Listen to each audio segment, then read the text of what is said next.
Yeah, so-called black on black. Yeah, that's what was going on in Asia. Let's get into it. Video real quick. We're gonna show a couple of images here so we can break these spells, our prejudices. You know, get a clear perspective of what really happened. You know, when we're talking about Asians, right, and them being brought over here. You know, during colonial times, who exactly were they bringing? Negroes were all over the world. So-called Negroes were all over the world, right? And learning about the Black Europeans, so-called Black Indians, things they never told us.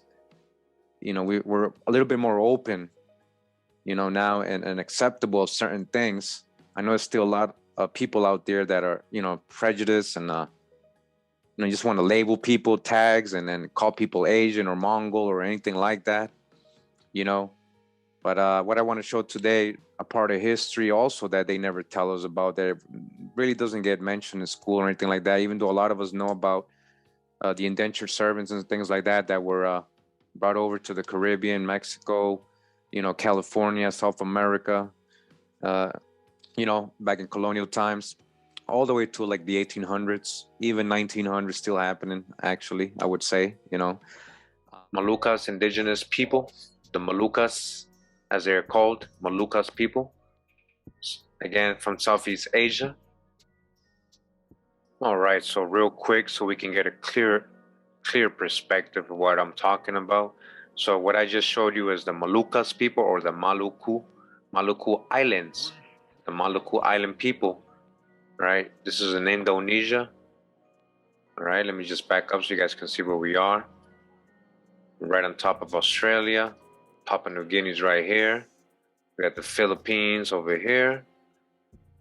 Borneo, all right, we're gonna see a lot of pictures from there. Malaysia, Sumatra, Java, Jakarta, capital, Javanese, Timor. We're gonna see people from all these places today. We're gonna see a lot of pictures. A lot of them, I couldn't determine what island they're from, but they're from all these areas. The Ambon people, as you guys can see, Ambon, study them. Very melanated people. We're gonna get into the Philippines a lot. Look how it says here, Negros. So I'm gonna show you guys a lot of pictures from a lot of the indigenous population in these places. So many islands here, a lot of places, a lot of people they never showed us. Coming from Asia, this is Borneo. You see Borneans. Over here is Thailand, Cambodia, Vietnam. So again, the Maluku Islands, we're gonna see a lot of pictures from the Maluku Islands and all these areas around here. Even up here, look, North Maluku, this is all connected. When you see Malakus or Malukas, that's what they're talking about. Just want to show you guys also, there's so many islands out here. As it keeps going, see the Solomon Islands over here, Samoa. You got Fiji. We're going to see a lot of pictures from Fiji, the Fijians, Samoa, right? Islands. You got the Marshall Islands. All these have people, melanated people. Micronesians, the Micronesian Islands, Polynesians. All right. Guam. Well, these are so-called Negro people, as they would be classified in America as so-called Negro. And these are the Chinos we're about to read. These are the Chinos they were bringing across the Pacific, bringing them over to the colonies, the Spanish colonies in America. So these are from the Maluku Islands. This is right here, this couple, or Moluccas, and as they're called too. All right, get a great look, as you guys can see. These are not Africans. All right, now take a look at this. Over here in the left, we got an indigenous elder from the island of Papua New Guinea, Southeast Asia, South Pacific, and very much resembling the phenotype of LeBron James. These are the indigenous people of the Papua New Guinea area. And I'm gonna show you guys today that these are the people they were calling Chinos. A lot of these so-called Chinos were people from Papua New Guinea, This is actually the one I found on the internet, and I changed it up a little bit, but this is what I found on the internet, so somebody else had made the connection.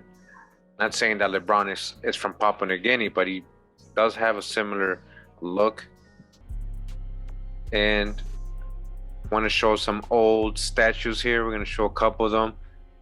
And as you guys can see, just to compare, this is an afro they're depicting. You see the phenotype and you see the afro, right?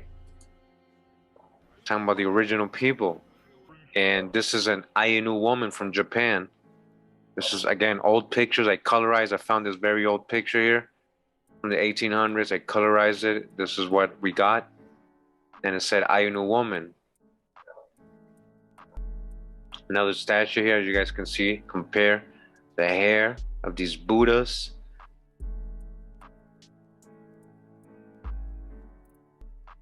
Just another one right here to compare. As you guys can see, look at the hair. You see? We got another one right here. I mean, just look at the phenotype. That looks like a lot of people I grew up seeing in Boston. And then look at her hair. I say her, I could be a male, but look at the hair. Again, the woolly curly hair. And we got here a Champa king of the Vietnam old Champa culture. All right, and you see the phenotype. Just like when you're looking at the Olmec heads, what's the difference? You know, you look at this and, you know, got to do the same. You got to see. And of course, you got a beard and a mustache, you see?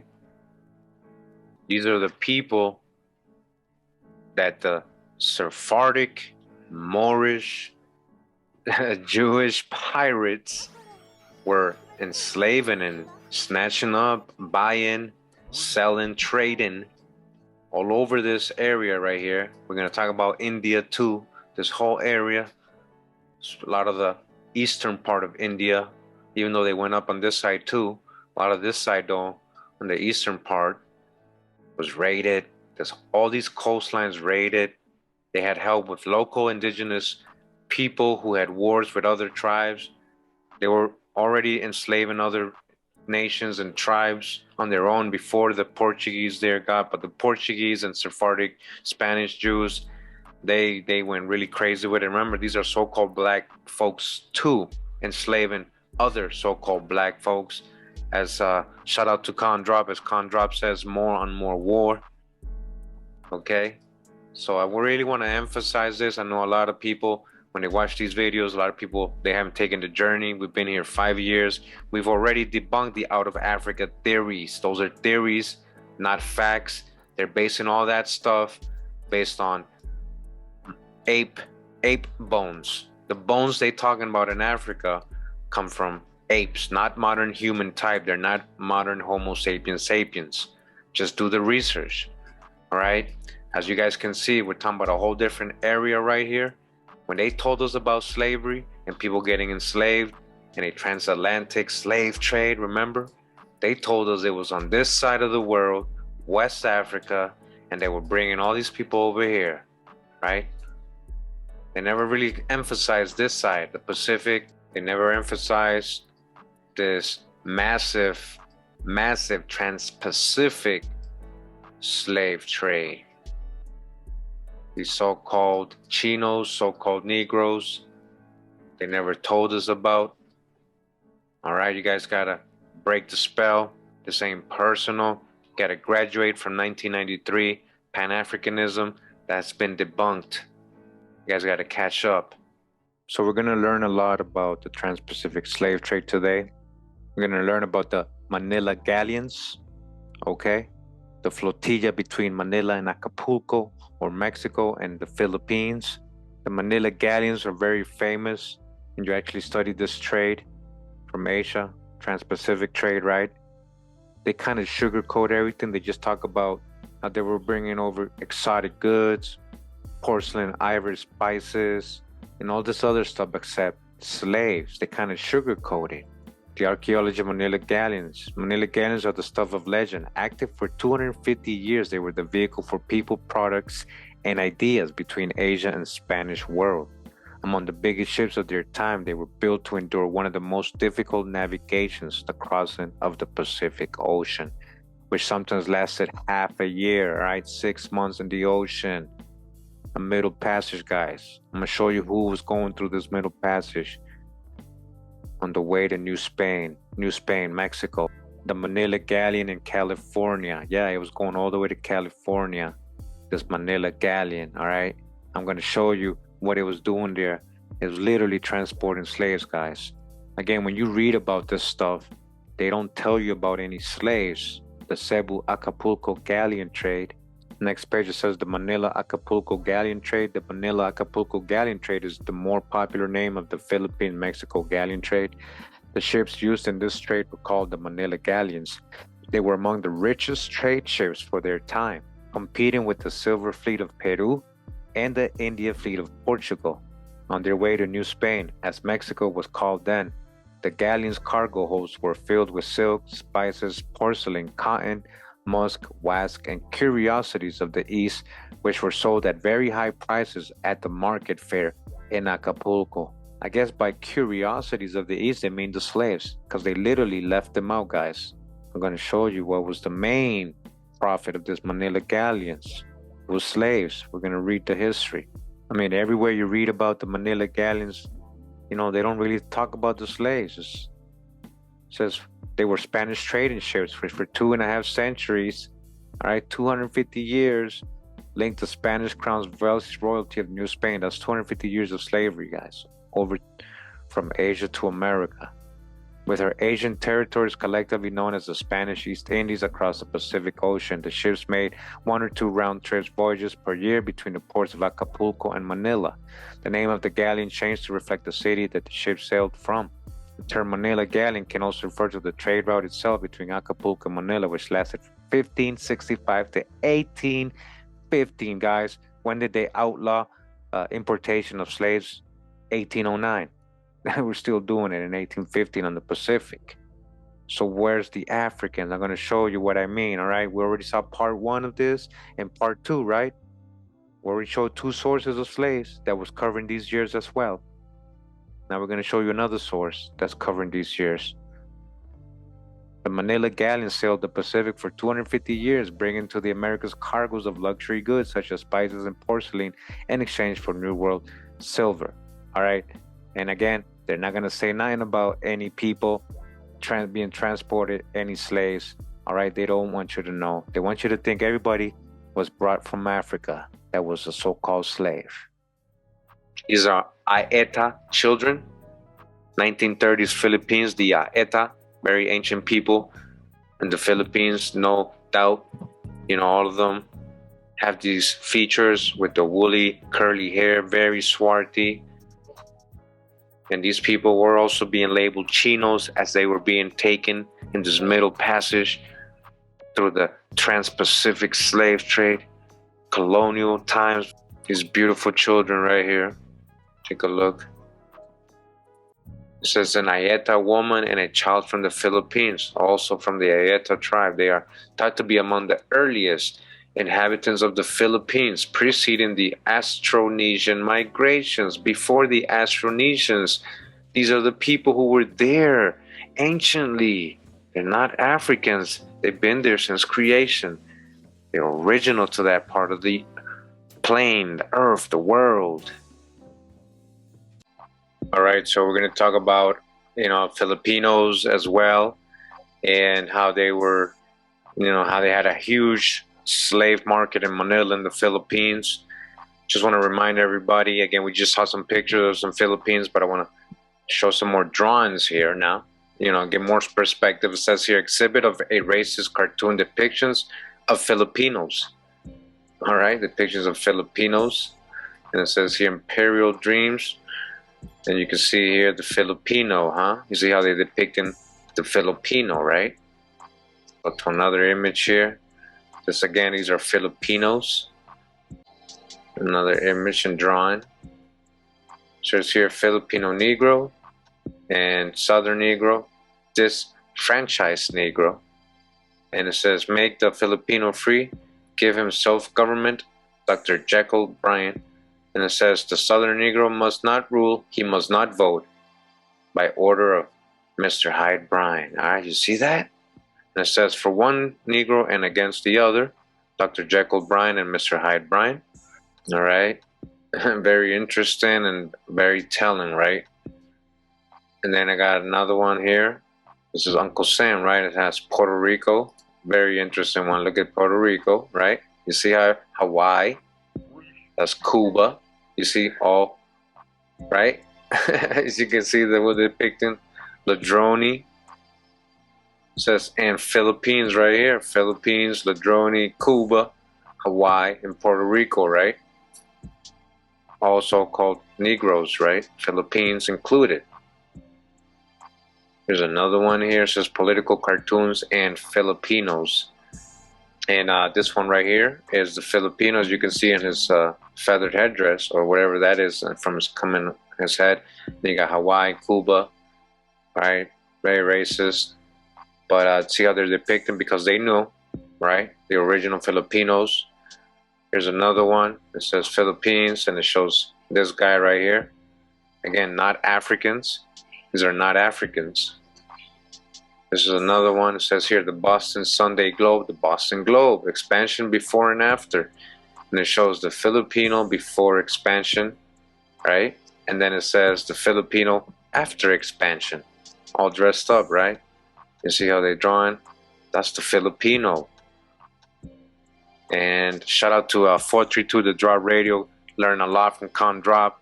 And it says here, images from the past, stereotyping Filipino immigrants in California. All right, from the Santa Clara University. And look at the image they got here. All right, Uncle Sam holding a Filipino baby, right? A Filipino baby. Information wanted. It says, Uncle Sam, now that I've got it, what am I going to do with it? You see, they don't know. They brought them all over here. They brought who? The so-called Filipinos, so-called Negritos, so-called Chinos. We're going to read. All right, this is the Filipino. Break the spell. And this is an awesome pic. Wanted to definitely find another Fiji with a so-called Afro pic, right? Fixing up their hair. And I found this one awesome, as you guys can see. All right, you see her hair, the woolly, curly hair. All right, this is a Fijian woman. Awesome pic right here. This girl is from Sumatra, Indonesia. They wore these type of headgears, looking like one of the Star Wars characters from a different planet, right? But that's what I'm saying. Where did they get the ideas in those movies, right? Just from the tribal people of this earth. Here we have Rais Monoarfa, the Prince of Kerajan, Gorontalo, posing in 1870. Later he became Dojo Gugu Kota, and he died in Manado. All right, Rais, the Prince of Kerajan. Look at him. All right, this is an Asian. Look at him, so swarty. Look at his phenotype. So very cool picture. He looks like a pretty serious young man. And here we have people in the Rubiana village of New Georgia, Western Solomon Islands. Solomon Islanders, all right? Again, Solomon Islanders, Indigenous Solomon Islanders, so-called Negros. And again, being enslaved by the Portuguese and Spanish, being brought to Americas and being labeled so-called Chinos. Chinos, here's your Chinos, guys. Here we have Sri Sultan Hakem Kubuwono the sixth, also spelled Hamengkubuwana the sixth, was the sixth sultan of Yogyakarta, of the Yogyakarta Sultanate, who reigned from 1855 to 1877. Javanese, all right? This is a Javanese monarch, all right? Javanese monarch, you guys can see, so swarty, royalty, original Javanese, so-called Negro, so-called Chino. We have 3 employees of the Dutch East Indies Public Works Service in Lombok, Indonesia. Lombok, Indonesia, look at these. Indonesians, so-called Negro people. Indonesians, so-called Chinos.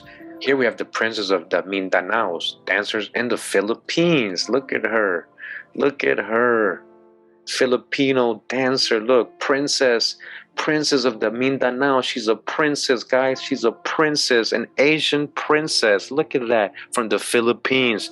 Beautiful. Right? Beautiful. Awesome picture I colorized. Love these pictures. The Princess of the Mindanao's Dancers. All right. Go ahead and read this book right here, which is called Asian Slaves in Colonial Mexico, From Chinos to Indians by Tatiana Sejas.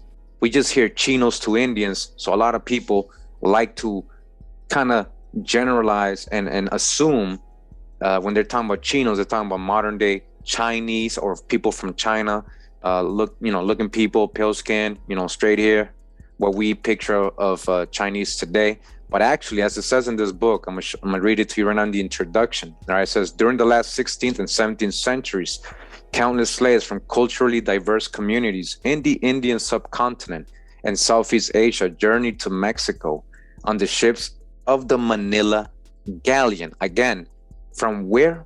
From Southeast Asia, all right? Southeast Asia and the Indian subcontinent and Southeast Asia, all right? Not from China. They're not bringing these people from China or Mongolia, all right? Not China or Mongolia. They're coming from the Indian subcontinent and Southeast Asia.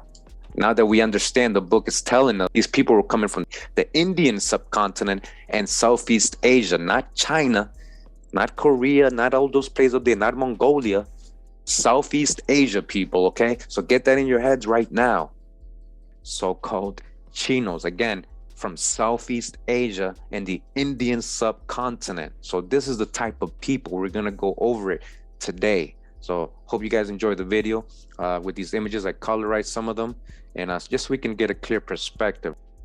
This is another picture of Buddha right here, as you can see. Another statue, I'm sorry, of Buddha.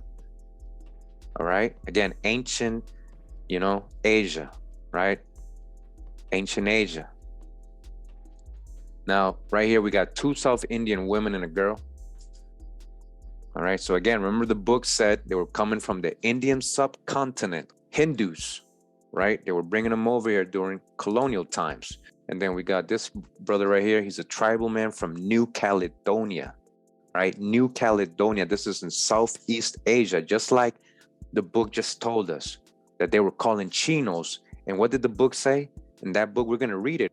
Now, this image I thought was very, it says here, why are slanted eyes only associated with Asian people, right? So again, kill the prejudices. Just because somebody has so-called slanted eyes or Asian eyes doesn't mean, they're Mongols or Chinese, all right? And the left, we got a Dinka girl. She's from Africa. The Dinkas, that's what they look like. On the right here, we got a Khoisan girl, one of the original people in Africa. The Khoisans are one of the oldest people in Africa. And they'll tell you they didn't originate there. They came from somewhere else up in the north. I would say, in my research, and I hope to do a future video on the Khoisan, I believe they were coming from the Caucasus, Caucasian area, the original Caucasians that went down into eventually Africa.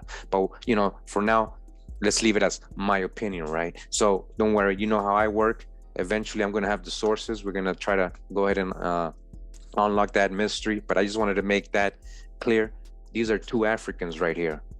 As you can see, the one on the right, very light skinned. The one on the left, very dark. Even though they got the slanted eyes, they look kind of like each other, but you see the different shades, right? Even in Africa, right? Even in Africa.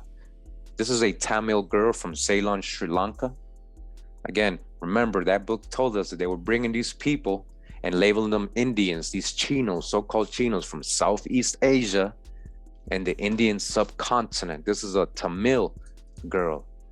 Right here, we got also other people from Sri Lanka, indigenous Sri Lankan people.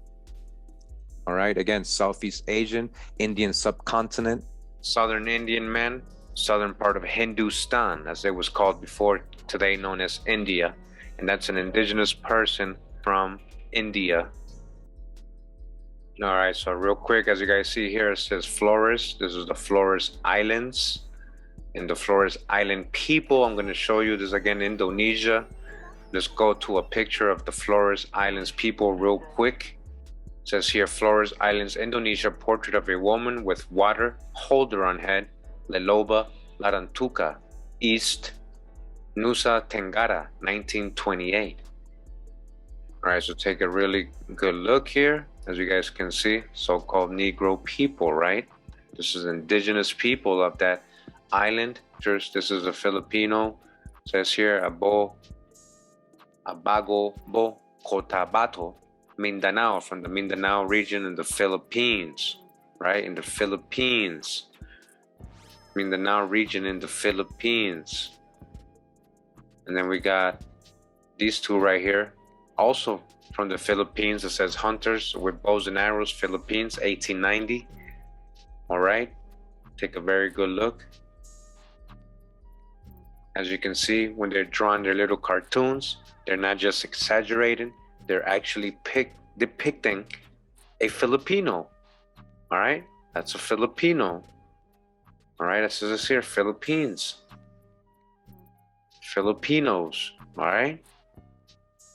They're not exaggerating. All right, of course they got a little racist, right? But they're actually depicting it as the indigenous people of that area. We have here another, says here, father and son of the Philippines.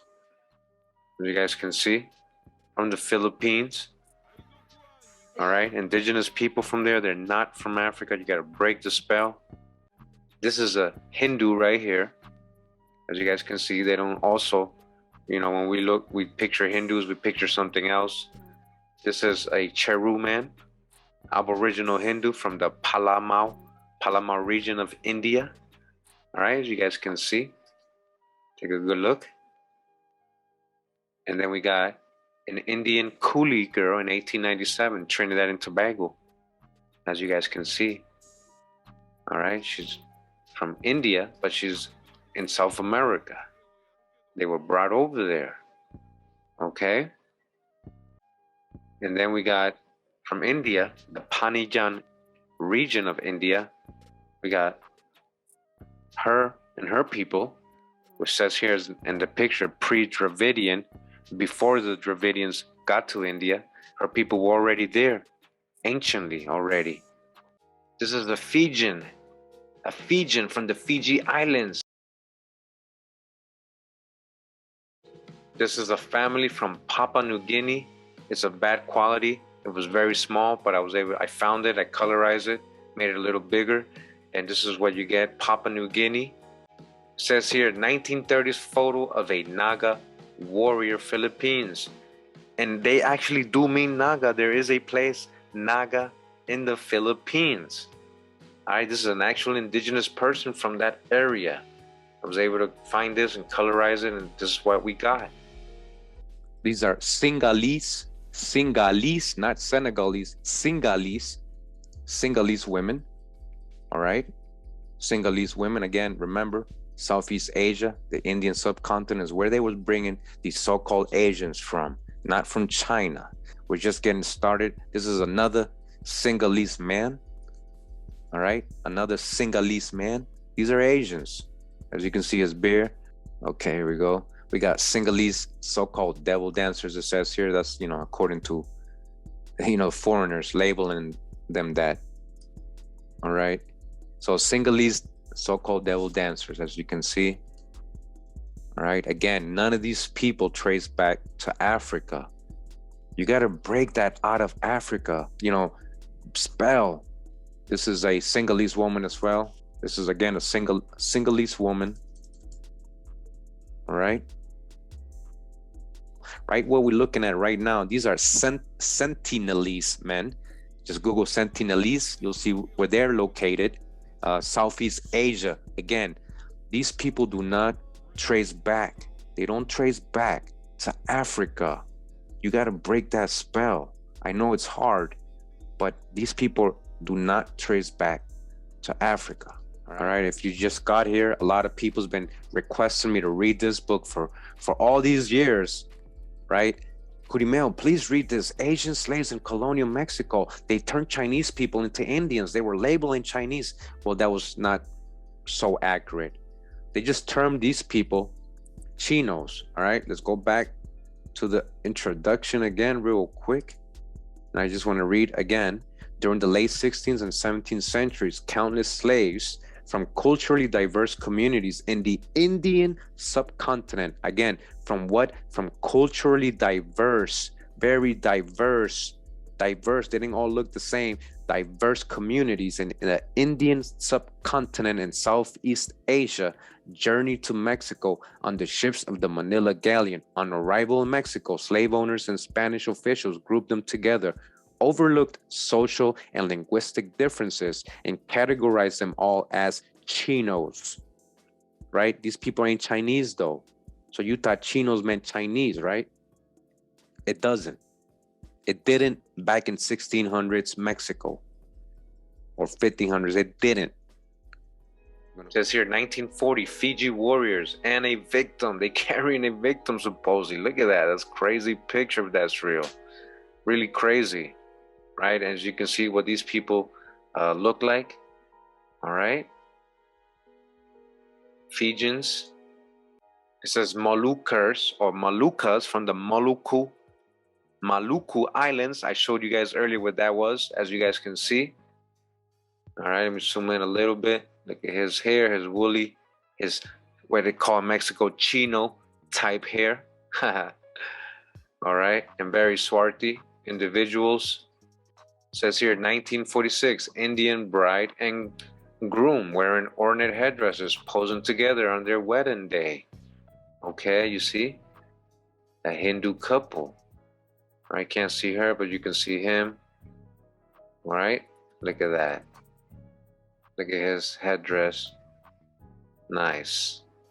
Says here, portrait of a groupman of Loda Bay. Okay, again, this is all in the Indonesian Java area, Javanese, Indonesian, Papua New Guinea, South Pacific Island, Loloda Bay. Says here, a bride shown her wedding adornment. Tanimbar, Maluku, Indonesia. You see? Indonesia. All right. Showing her wedding adornment. Right here it says a Naj girl, Madras, India. All right. A Hindu girl, you see? All right. Now, you know, I've seen this phenotype, this look in the Americas, North America. And when we're talking about those videos of the Maya and the Nagas and all that, just, you know, just picture all that. So you see, so you're going to see familiar faces a lot of the time here. And that's what I'm trying to point out. They never show us these type of Asians. And when they're talking about they're bringing so-called Chinos, remember, just told us all these different people with social and linguistic differences. They grouped them together and called them all Chinos. This is a royal person from Indonesia, it says here. All right. Royal person from Indonesia. And of course, Swarti as well. Swarti individual. This is a Sholaga man, 1909, from India, a Hindu, all right, from India. You see that? Very swarthy, coarse, curly, coarse hair. His people would be labeled Chinos in the 1600s, 1500s, going into Mexico. This is a portrait of another Sinhalese girl. It says wearing ornaments in the 1880s. Look at that. All right. These are Polynesians, right? Indigenous Polynesians. Look how they look. They don't look the same, right? But they're the same people. They're in the same tribe. But remember what we saw earlier with the Dinka and the Khoisan. Those are Africans, right? They look more Asian than this Polynesian girl who's not African. Tell me that's not true. All right. We have some people from Papua New Guinea, some men here from Papua New Guinea. And we've seen a lot of phenotypes from Papua New Guinea. One of the major phenotypes that is common that we kind of see is that LeBron James look. These are Fiji.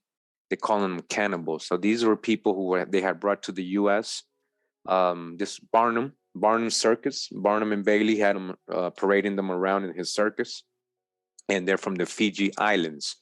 And as you can see, right, in their coarse hair, here's your Chinos. Here's your Chinos, they turn into Indians. Right here we have a Fijian with a native comb, as it says here. He got a comb, he got to pick out his afro. He got to pick an afro pick, right? Again, the book told us they were bringing Southeast Asians and Indian subcontinent people over to Mexico. Now, we know a lot of those people also end up in the Caribbean as indentured servants, you know. So again, we had two middle passages, all right? One was mainly coming from Europe, and the other one was mainly coming from Southeast Asia, not from Africa, guys. You guys got to break that spell. You got to do the research. This is real history. All right, you can actually trace the ships and everything these people came on, just like the black Europeans and the white Europeans that came as indentured servants. And now we have, I believe, some more Fijians. I'm fortunate to get the answer, but these are Asians, Southeast Asians. Again, none of these people trace back to Africa. Break the spell. None of these people trace back. The haplogroups are Asian in origin. They're not from Africa. Do the research. These are some more Fijians. Just wanted to show you guys. Look at their afros. The Fijians had a lot of, they rocked the afros a lot, the Fijians. All right, as you can see, look at that. Look at that, perfect. It's all nice and round. He keep it nice and round, all right? You think afros started in the United States? No, it didn't. I'm serious, it didn't. And Fijian, I know a lot of people know this image. And again, none of these people trace back to Africa. Break the spell. These people actually grow a lot of hair and beard. They actually grow a lot of hair. They do grow hair. Again, that book told us they were bringing slaves from Southeast Asia. Fiji Islands is in Southeast Asia. And the book is going to tell you a lot of these people were being labeled Indian. Now, if they didn't get labeled Indian, what do you think they got labeled as? So-called Negroes, grouped in as Negroes, right? They get grouped in with Black Europeans. They get grouped in with the so-called Black Indians. And then everybody forgets who's who after all the mixture. This is an indentured servant coolie girl in the Caribbean. She's in the Caribbean. She's Hindu. This is a Hindu, right? This is a Hindu. And she's in the Caribbean. Asian slaves in colonial Mexico, from Chinos to Indians, from Tatiana Cejas. Now that we just went over all those images, we're going to understand now when she's talking about these so-called Chinos. She's going to explain the areas and the regions they were taking these so-called Chinos from, that they were bringing to Mexico. Again, Asian slaves in colonial Mexico, from Chinos to Indians, Miami University, Cambridge University Press. It says here in the introduction, during the late 16th and 17th centuries, countless slaves from culturally diverse communities in the Indian subcontinent and Southeast Asia journeyed to Mexico on the ships of the Manila Galleon. Again, during the late 16th and 17th centuries. Again, I got to go over this step by step. A lot of people get confused. Even in part one, they're still resistant, not understanding what I'm saying. So let's learn what time period exactly when they're saying 16th and 17th centuries. What does that mean? It says here 16th century, right? The 16th century begins when? 1500s. 1500s. We're talking about the 1500s when they're talking about 16th century, not 1800s. Okay? Not recent. We're talking about 1500s. Who was the Spanish and the Portuguese in the 1500s? Remember from the past videos. So then we go to 17th century, and that starts when? 1601. So that's the 1600s. All right, let's go back to the book. Again, during the late 16th century, so that's the late 1500s, and the 17th centuries, right? The 1600s.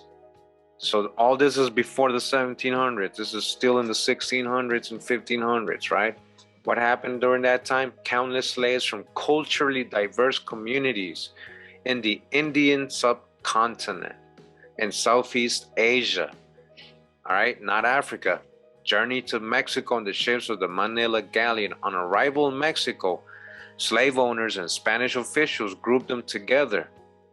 They grouped all these people together from all these islands, all these different tribes, all these nations I just showed you from Southeast Asia. I'm going to show you a lot more, guys, of these different peoples that they grouped together, overlooked their social and linguistic differences, all right, and categorized them all as Chinos.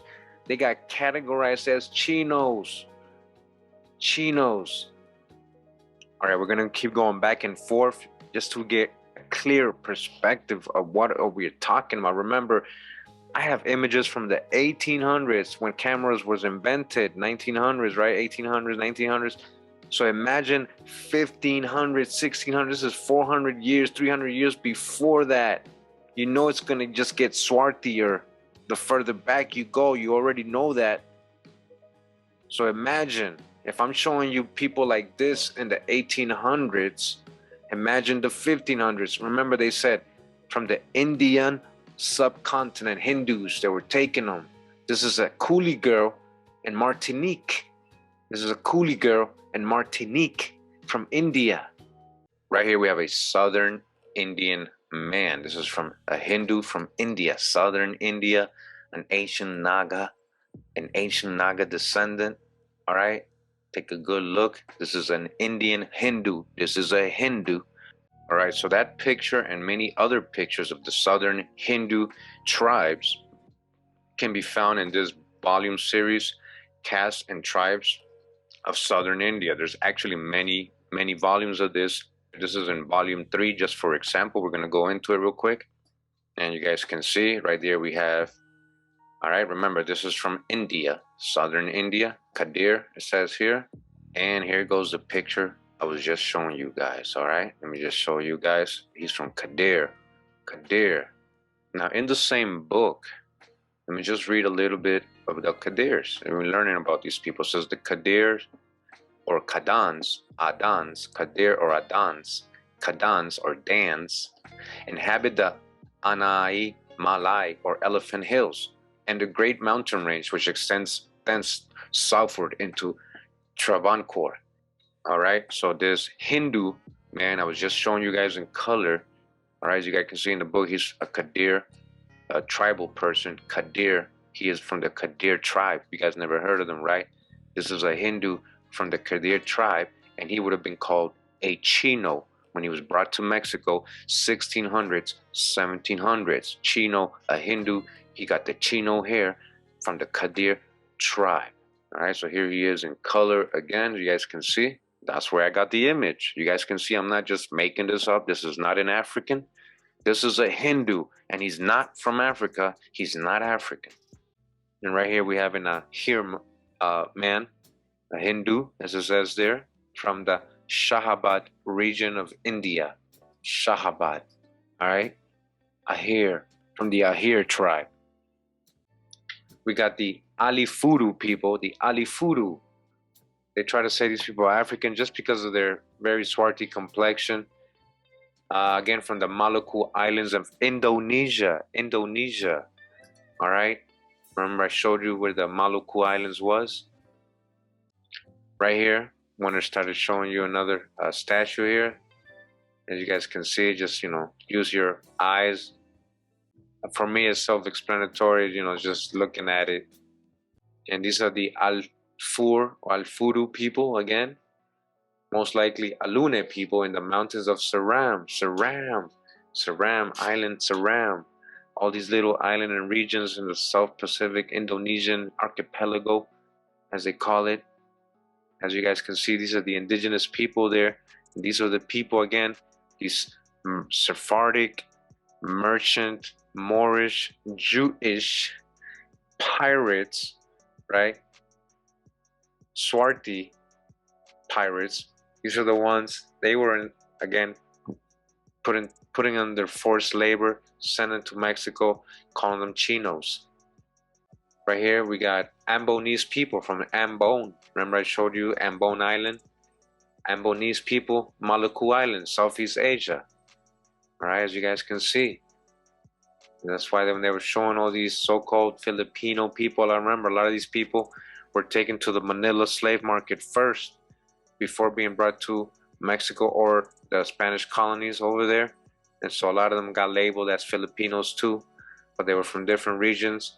And a lot of, again, all these people got grouped together once they were in Mexico, and they were all labeled Chinos, as we just read. Chinos, right? These are Asians, original Asians. Right here I found the old picture of in front of Angkor Wat, the temple, right? And I saw the people riding on the elephants, and they were very, very swarthy, as you guys can see. All right, look at that. The ancient people of Angkor Wat still repping, riding the elephants. Some ancient Nagas still there. Right here we have a Bagobo Cotabato Mindao Philippine man. All right, they call him a Moro from the Philippines, a Moor from the Philippines. That's what they call him. And right here we have a Southern India man, a Southern India man. India, right? India, subcontinent India. It just told us they were grabbing the Spanish in the 16th and 17th century. That's the 1500s and 1600s. They were grabbing people like him, bringing them to Mexico and calling them Chinos. So again, we come back to the book, and it's telling us on arrival in Mexico, slave owners and Spanish officials grouped them together, all these different people, overlooked their social linguistic differences, and categorized them all as Chinos. In time, Chinos came to be treated under the law as Indians. All right, listen, the term for all native people of Spain's colonies. That's what they were calling even the indigenous people of Southeast Asia. They were just calling them Indians too. And then the indigenous people of America, they were calling them Indians too. Started grouping all these people together and became indigenous vassals of the Spanish crown after 1672. All right, talking about 1600s. The implications of this legal change were enormous. As Indians rather than Chinos, they could no longer be held as slaves. This book tracks Chinos' complex journey from the slave market in Manila, all right, Manila, slave market in Manila, Philippines, Manila, not West Africa, Manila, to the streets of Mexico City, and from bondage to liberty. The story of Chino slaves transpired during the 17th century in the expansive context of the Spanish Empire.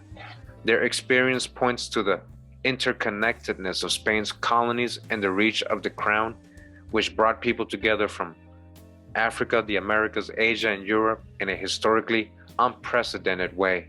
All right, so I just want to tell people, got to dodge the hijack. And some of these writings here, the author still goes up with the out of Africa theories, prescribes to it. This is an older book. It says the book examines Chino's story in this broad framework, emphasizing that the history of coarse labor is necessarily connected to colonial expansion and forced global migration. By placing Chinos in this larger narrative, the study challenges some assumptions about the uniformity of slave experience in the Americas, especially in Mexico.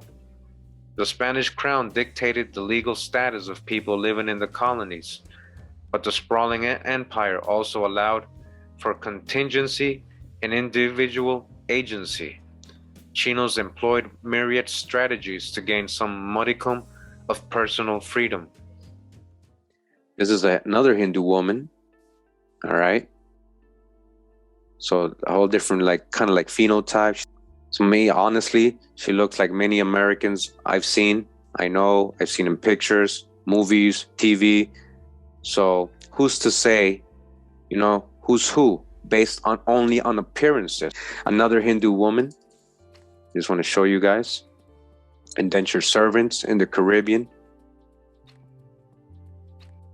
All right, so I don't know if she's making tea for herself or if she's a servant, but this is an indentured servant where I found the image We got a Hindu girl. All right. And this is in India. This is an image from India. I colorized, very old picture, really from the 1860s or 70s, I think it said. And yeah, this is a Hindu girl. As you can see, let me just close up a little bit more. Remember the book, all right? Remember the book. We have some Fijian women, some beautiful Fijian women in the traditional clothing in front of their huts, all right? Or chief, as you can see, all right? This is an East Indian woman in Suriname, all right? She was an indentured servant, ended up in Suriname, right? South America. She ended up in South America in Suriname, all right? Suriname. She's a Hindu. This is a Hindu. Right here we have a photo of a Taiwanese member of the indigenous community, all right? This is from Taiwan. Again, these are old pictures I colorized. This is a Taiwanese or Taiwan indigenous man wearing what is thought to be a Formosan clouded leopard pelt. Was taken by Japanese anthropologist Tori Rizzo circa 1900, University of Tokyo. All right, again, a man from Taiwan, Swarty. This is a Southern Indian man. I got this from that book I showed you guys earlier, The Caste and Tribes of Southern India. All right. And it was in black and white. And as soon as I saw it, I was like, wow, I have to colorize this. And just look at him, man. Just look at that hair.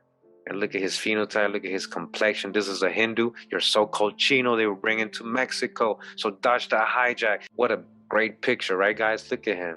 Just look at that. Wow. Here we have Bagobo Group, Cotabato, Mindanao, Philippines. All right, Filipinos, very swarthy Filipinos, a lot of them with the woolly hair.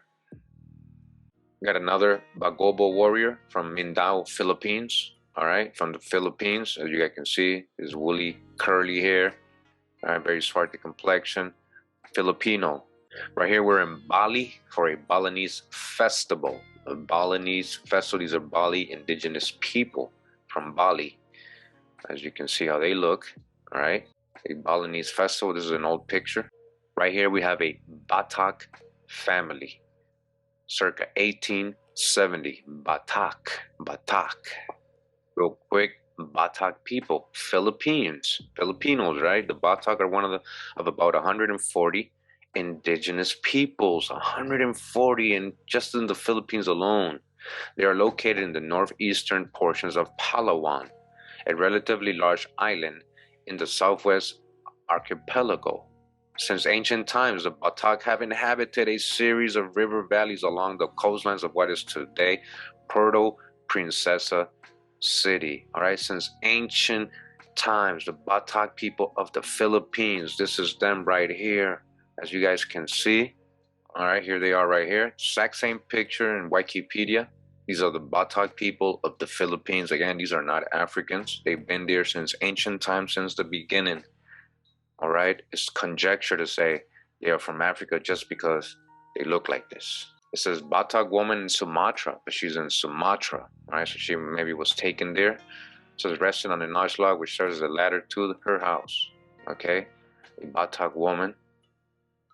All right, you see what she looks like, right?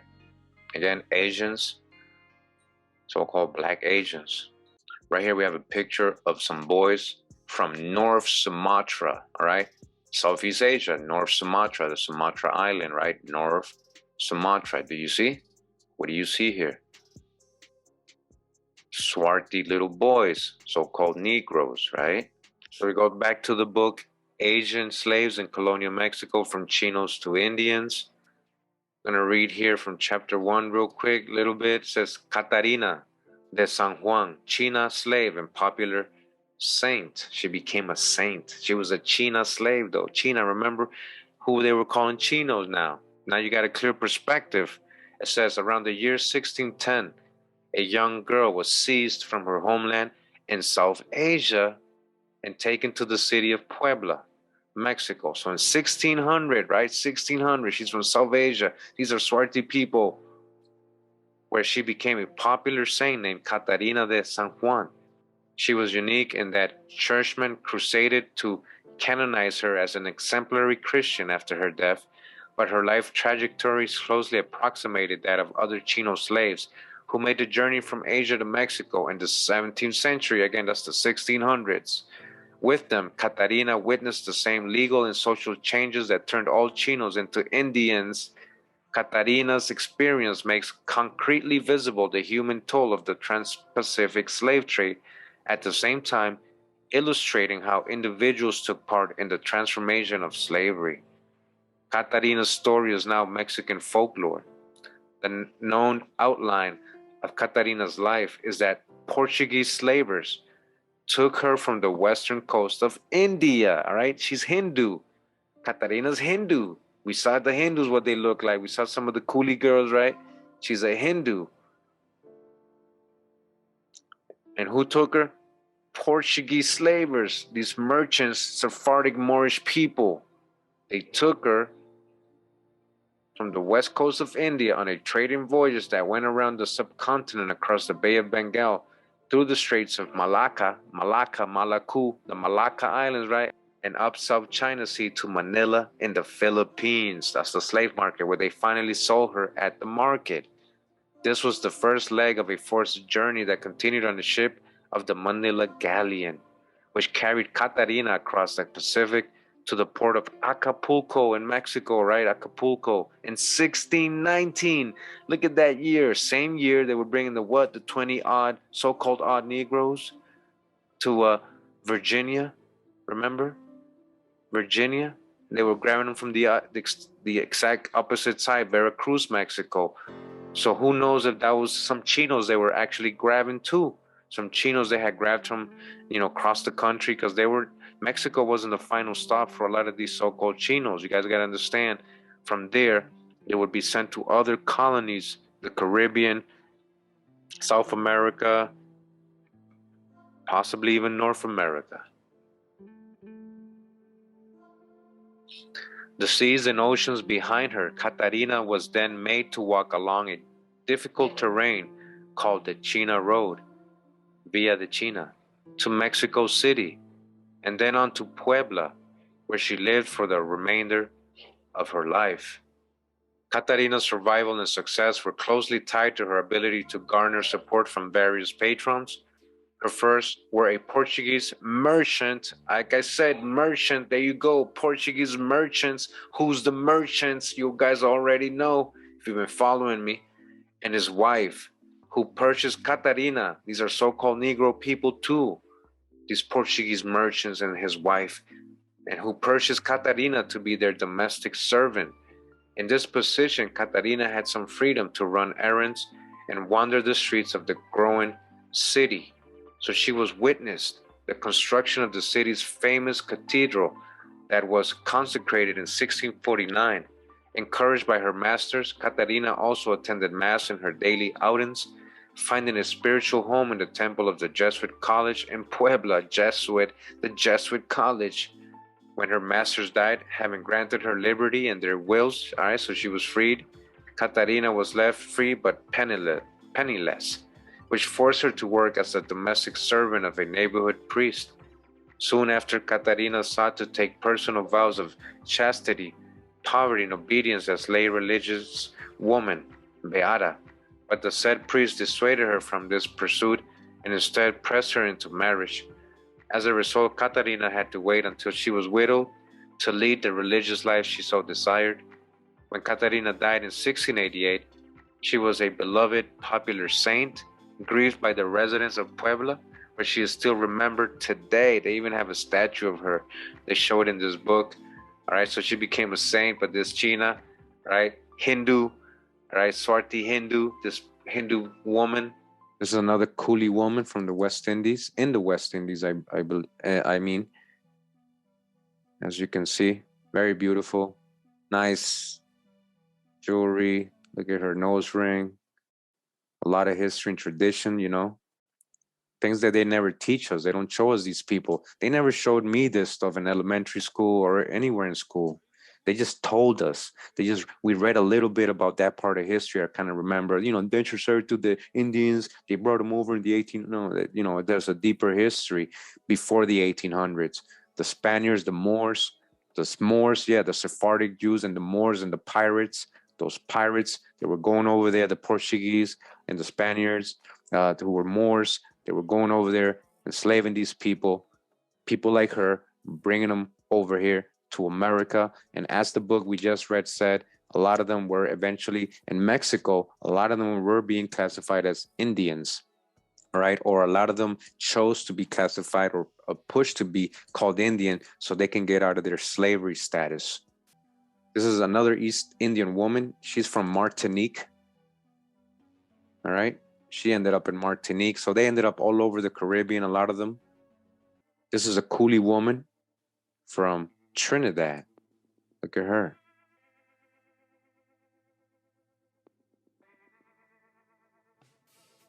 We got another coolie woman from Trinidad. Again, these are Hindus, Indian subcontinent and Southeast Asian slaves, descendants that they were bringing. These are the same ones they were bringing even in the 1600s. All right, and right here we have Cambodian princesses, all right? Cambodian princesses, all right? Let me just show you, zoom in. And as you guys can see, very swarthy, very swarthy. So zoom out again, you guys can see the whole gear. All right, princesses from Cambodia. Says here, this is the celebrated Dato Mandi, upon whom honors were conferred by the Queen Regent of Spain. This is in the Philippines, all right? Dato Mandi from the Philippines. This is a chief of the Savai, one of the Samoan islands. The Savai Island, all right? Samoan, original Samoans, Novel Caledonia. So this is from New Caledonia. Again, Southeast Asians. Southeast Asians. That's where the book said they were bringing the slaves from. This is what a Southeast Asian looked like, especially 1500s, 1600s, all right? This is a picture from the 1800s, so imagine. All right, so real quick, we're gonna just show a picture from Ceylon. Where is Ceylon? Ceylon is right here in Sri Lanka, all right? Sri Lanka.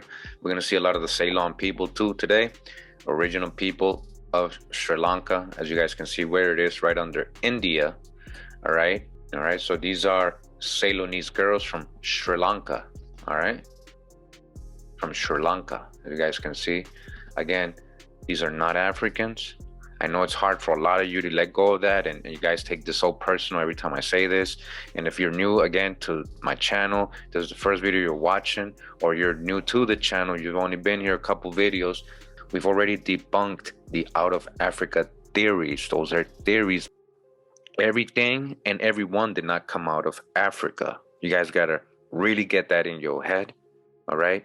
Melanated people all over the earth, all over the world. Take a good look. These are the Ceylonese indigenous women, all right? Again, remember these pictures are from the 1800s. So imagine what they look like in the 1500s and 1600s when Spain and Portuguese merchants, pirates, Sephardic, Jewish, Moorish pirates were taking these people to the Americas.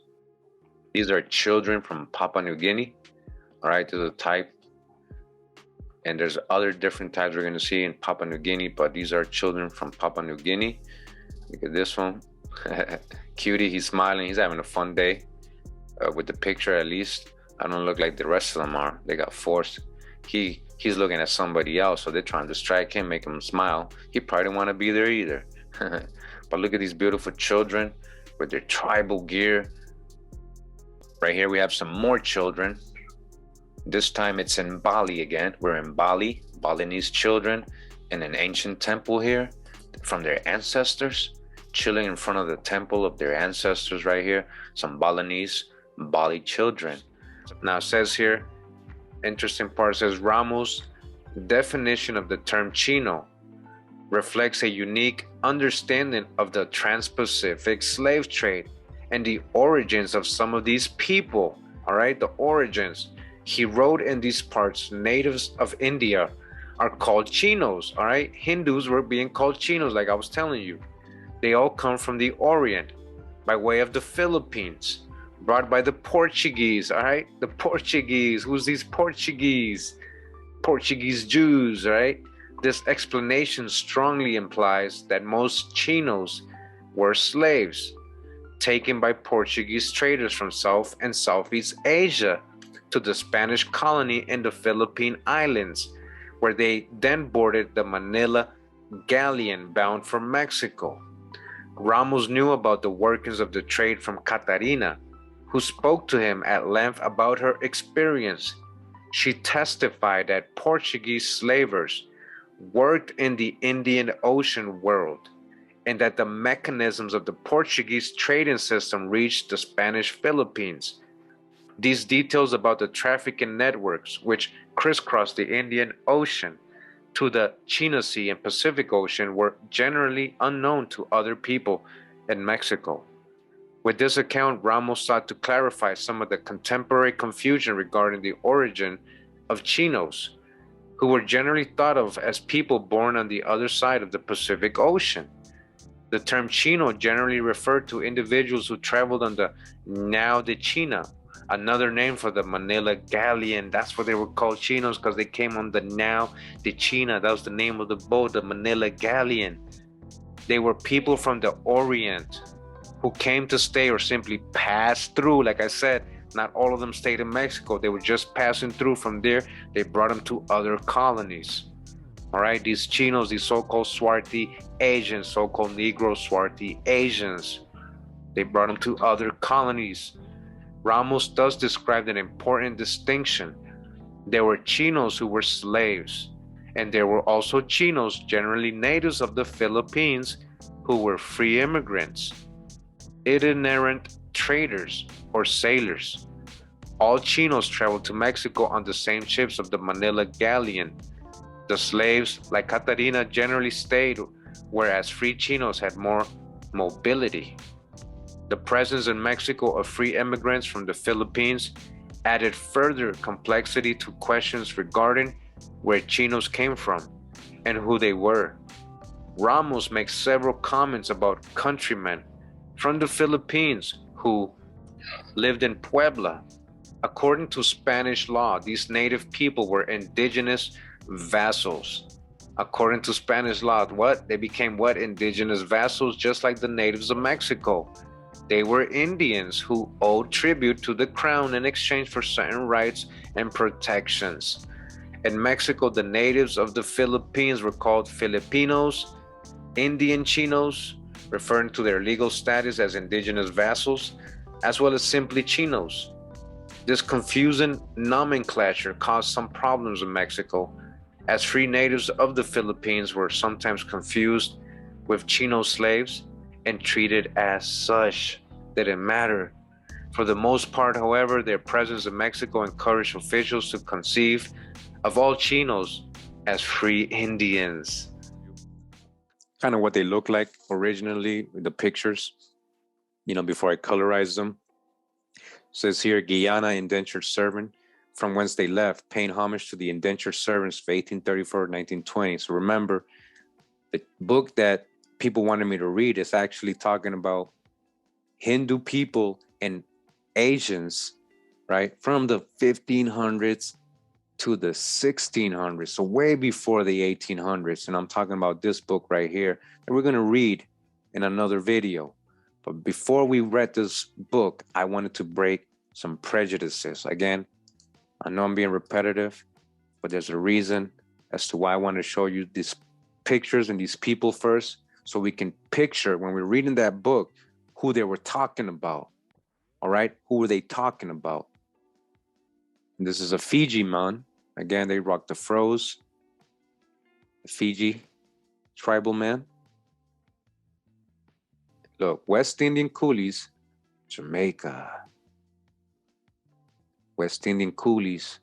So how do you know you don't have coolie or Hindu in you? You don't think none of these people ever mixed with other people? I'm sure they eventually did. The motto of Jamaica, out of many, one people, right? It wasn't just Indians, wasn't just Black Europeans, it wasn't, and or just Mongols, as you want to call them, but Hindus and Southeast Asians that they were bringing over there since colonial times, not just from the 1800s. They want you to believe it was only from the 1800s. So remember, Katarina, we just read earlier, Katarina, the girl who was taken as a baby, she was Hindu. All right, she was Hindu. This is another Hindu girl, a coolie girl in Georgetown, Demerara. Georgetown, is that Guyana? Georgetown? Yep, Georgetown, South America. Another coolie, a Hindu. All right, as you guys can see, with her traditional clothing on and her jewelry and everything. They love to wear jewelry, you know, on their nose and everything. They're always rocking it. Some more coolie women in Trinidad. All right, they're in Trinidad, again, Hindus that were brought over as indentured servants. Right here we have a Cotabato man, again, from the Philippines, Mindanao, Philippines, all right? He is referred to as a Moro from the Philippines, or a Moor from the Philippines. Literally, like when I was looking for these pictures, that's what they were classifying these people as, Moros from the Philippines, Moors from the Philippines. Right here, we have a Dayak warrior. This is a postcard, British North Borneo, all right? Borneo, the island of Borneo, okay? The island of Borneo, all right? So it's gonna bring us over to Borneo right now. Where is Borneo? Not too far, it's right here, this big island. It's a pretty big island. You see all the towns and everything. Can you imagine all the tribal people just in this island alone? So again, we have a young man here, a Dayak warrior from the Dayak tribe in Borneo. Also emphasize his hat, looking like a turban, looking much like what the Seminoles and a lot of the southeastern North American tribes wore. All right, you know, you guys know what I'm talking about. Show you many Seminoles with this type of hat.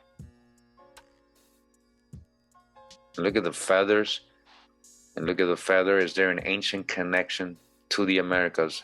And I would say, no doubt about it, who are the ancient Nagas? The Devadasi Indian women. The Devadasi, this is a very old and small picture that I found, but you can see what she looks like. All right. And right here it says, this young girl in this photograph taken by French photographer René Tetard.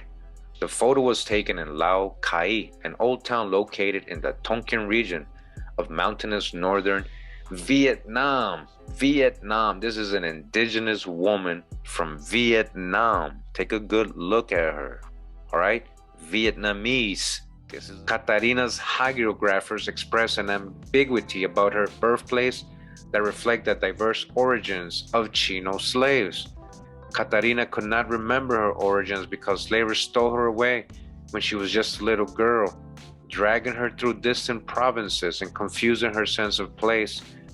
One possibility is that she was from Surat, as Portuguese traders controlled that port before 1615, which was when she was kidnapped.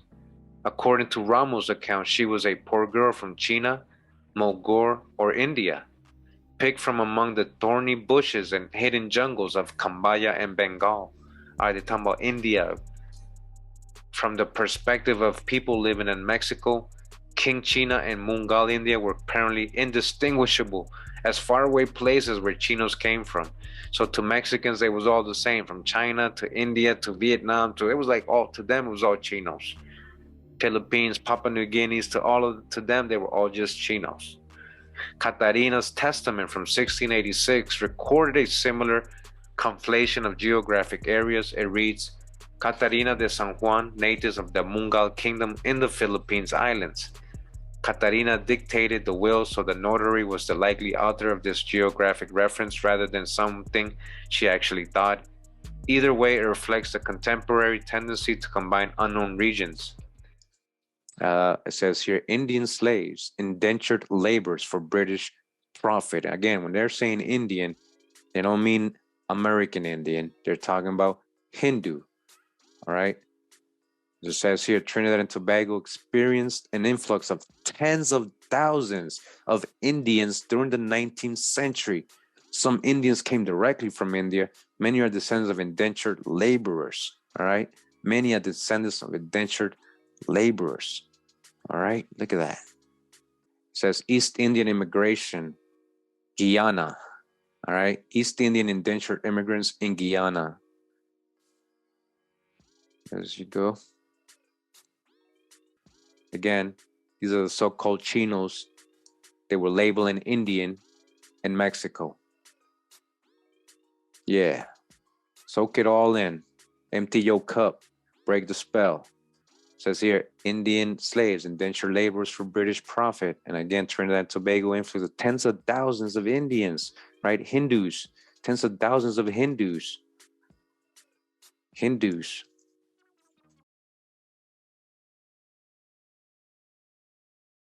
Some more coolies, some more coolies in the West Indies. All right. You see, so-called black people, so-called Negro. All right. And I thought this was cool. Some images of Buddha's statues and everything, or in other, as you can see, it's all over the place. Who's the original Asians? When we're talking about bringing Chinos over here in the 1500s and 1600s. Remember, the book told us they were coming from the Indian subcontinent. From the Indian subcontinent. Look at these murals right here. Oh, look at this statue. They try to wipe off. Look at that. They try to scrape off the complexion. Look at this as well. Wow. Look at that. Almost look like the Ethiopian and Russian icons, right? And then you got the Buddha. Some more images right here. As you can see. And as you can see, it's all over the place. They know who the original people are. They make the pottery and the ceramic statues themselves. They know why they depict this guy so dark skinned. Here goes, I don't know if that's Buddha or another Indian subcontinent mural, so-called black person. All right, another one right here. And as you can see, if you can see the diversity, look at the diversity. Look at his complexion. He's a little greener. It's a little greener. I don't know if that's just from fading, but as you can see, he's lighter. There's light-skinned people out here and there's dark-skinned people together. Look at this. Isn't this cool? Wow. Tibetan Buddha with conical hat. There's some more murals right here, as you can see. So-called black people with different shades, so-called Negroes, different shades. These are the things they'll never show you in school. It says, these are Polynesians. It says, why do Polynesians look so different today? Hey, I didn't write that, all right? Why do Polynesians look so different today? These are Polynesians. These people look more so-called African than the actual Khoisan, who are one of the oldest Africans. Just something for you to think about. And these people do not trace back to Africa. The difficulty of identifying Catarina's birthplace points to a broader methodological problem for the study of Chino slaves. Slave deeds only rarely specify the individual's origin. One example is a slave named Antonio de Silva, who was identified as a Creole from Goa. Instead, most slave deeds simply stated where the slave was last purchased, usually in Manila, with no reference to the person's birthplace, all right? So a lot of these people, again, guys paying attention, is that they were coming from these other islands, Papua New Guinea, Ceylon, Sri Lanka, the Maluku Islands, Borneo, Bali, India, because their last place of record was in Manila or the Philippines. That's where people jotted them down as being born in Manila or Filipinos, right? Our understanding of Chino slaves' varied origins is therefore obscured by the surviving documentation, which suggests that many of them were from Manila, which they weren't. The hagiographies about Catarina are all the more important than for what they tell us about people's different paths to the Manila slave market. The description of Catarina's capture exposes the Portuguese as having taken an active role in enslaving people, all right? these Portuguese Sephardic Moorish people, yes, they had an active role in this. When she was about 9 years old, some Portuguese men came upon her on the beach where she was playing with her other children. The men took them hostage and then sailed to a distant place where, assured that no one would take away their prey, leap on shore and disembark the stolen prisoners and goods. Based on her own experience, it is understandable that Catarina thought that all the Portuguese in Asia sailed the seas and lands in the condemnable pirating of goods and people. Right here we have a Dikshitar Brahman from India. Again, from southern India. Again, this pic is from that book I showed you guys earlier, Caste and Tribes of Southern India. This is a man from there, as you guys can see, so-called Negro. All right. Don't think I'm making this up and showing you Africans. Again, Dikshitar, right? Dikshitars or Tilai Vaz, Atanar, a Vedic Shaiva Brahmin servitor community of Tamil Nadu. Tamil Nadu, and look at that temple there in Tamil Nadu that was built by his ancient ancestors. That's who built that, who are based mainly in the town of Chidambaram. He's from Chidambaram. They are an exclusive group of Brahmins learned in the Vedas and Jagnas. This is a Brahmin sacrifices who also serve as the hereditary trustees of the Nataraja temple in Chidambara. All right. He is the hereditary. These are his people who built this temple. All right. Who built this pyramid? Who taught them? Who's the Maya? Did they go over to India and become the Nagas? Who built this? They credit most of these temples to the Nagas. All right. You guys read all that history, right? That's his people who built that temple. His people. And they're the guardians of it. Today, probably still. But again, break the spells. This is a Hindu. When he would have been called a Chino. We read that earlier. He would have been called a Chino. He would have been grouped together. They would have all been grouped together, all these diverse cultures, as Chinos. Here we have some more Dayak warriors from Borneo. Remember we saw some earlier with the turban on and the feathers looking like the Seminole hats, remember? These are from Borneo. Again, Dayak warriors.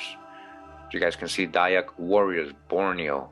And right here we have an East Indian basket seller. She is in America, South America, I believe, or Trinidad, somewhere there.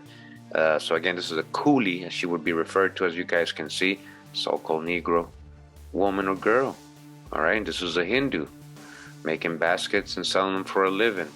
Right here we have another East Indian family in America. I believe this is in Trinidad or Guyana or actually Suriname. I did find a lot of them from Suriname, one of those three places. And I just want you to look, you know, how they look. And again, these are Hindu East Indians. They would be referred to as Chinos in the 1500s, 1600s. Look at her with her gear. Look at her man, I guess. All right, and then her.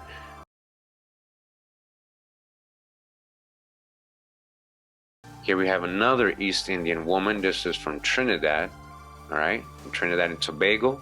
Take a good look at her. This was an old and very small picture, so I had to fix it up a little bit and make it bigger so it looks a little pixelated. But look at her earring coming to her nose. The picture's not too good.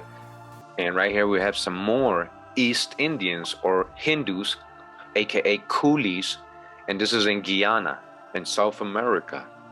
Guyana, South America. These are East Indians in Guyana. East Indians in Guyana. Again, these people would have been called Chinos back in the 1500s, 1600s when they were bringing them in from Manila.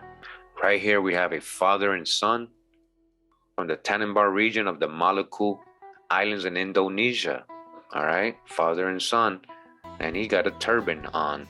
We got some more Fijis here from 1881, the Viti Levu Highlands, the Fiji Islands, indigenous people from there, so-called Negro. And again, these are not from Africa. They don't descend from Africa just because they look like this. You guys gotta stop that and stop giving opinions and believing everything they told you in school without doing proper research or proper genealogy. Another Fiji Islander, as you guys can see. Sometimes they rock their hair like that too. But you can see a descendant of the ancient Fiji people. right here.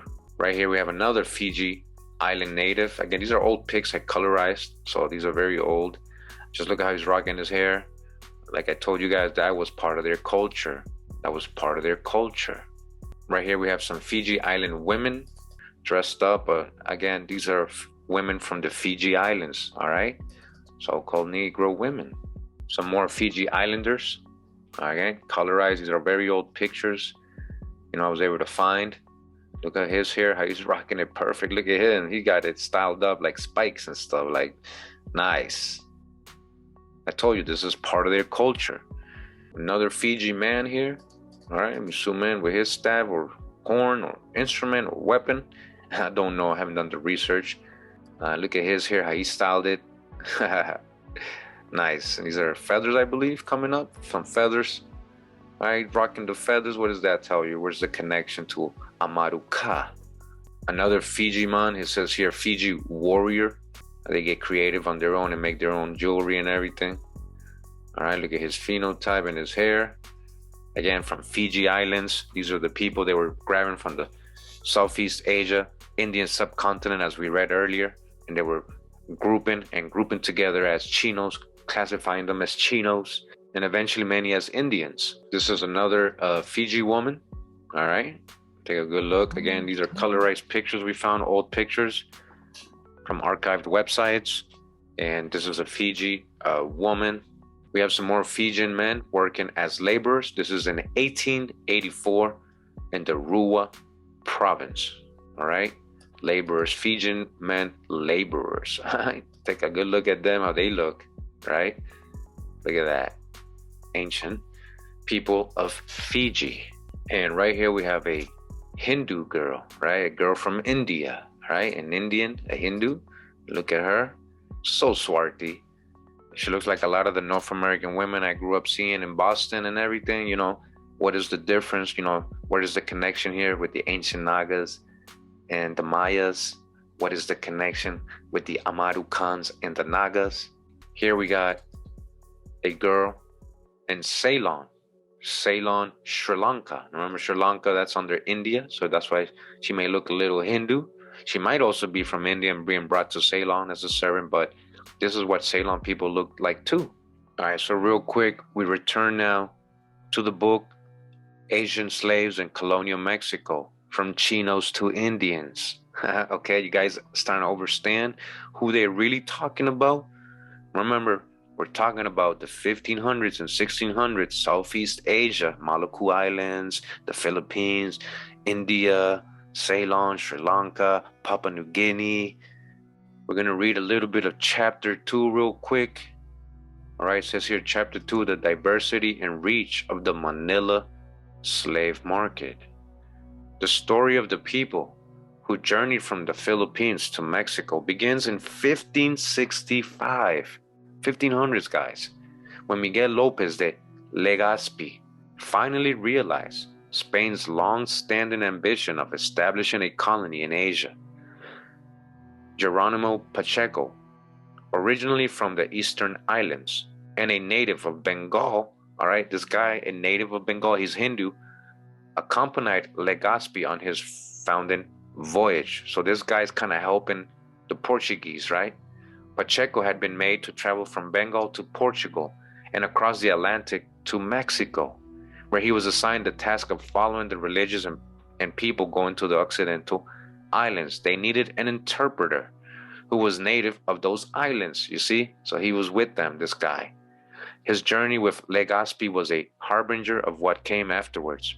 The forced migration of enslaved people from Asia to America, who crossed the Pacific Ocean in the service of European masters. The foundation of the Spanish Philippines gave rise to the Trans-Pacific slave trade. Trans-Pacific, it's not transatlantic. I think it was actually more from this side, especially early on of 1500s, 1600s, guys, that they were actually bringing these so-called other Negroes or so-called Indians. Remember, they were eventually becoming Indians. The slave trade began soon after conquest and with considerable controversy. In 1570, Don Martin Enriquez de Almanza, the viceroy of New Spain, ordered the return of 15 slaves who had recently arrived from the Philippines. In his words, it was unwise for the natives of the Philippines to think that we consent to their ill treatment. Filipino Indians could potentially rebel against Spanish sovereignty if they realized that the colonists planned to sell them into slavery and ship them into Mexico. All right, there's footnotes here. There's a lot of sources for this. In addition, the viceroy feared that the few slaves who were Muslims or Moros, look at that, Moors, would dogmatize their sect among the Indians of Mexico and endanger the missionary project. The viceroy's efforts to discourage this commerce were in vain. Slaves purchased in Manila were sent to Mexico throughout the 17th century, 1600s, throughout the whole 1600 years, right? And then they were doing it in the 1500s too. So that's 200 years, right? And look at this. This book is going to tell you, and this is what I've been trying to show you guys this whole time, even on part one, but I didn't really emphasize it.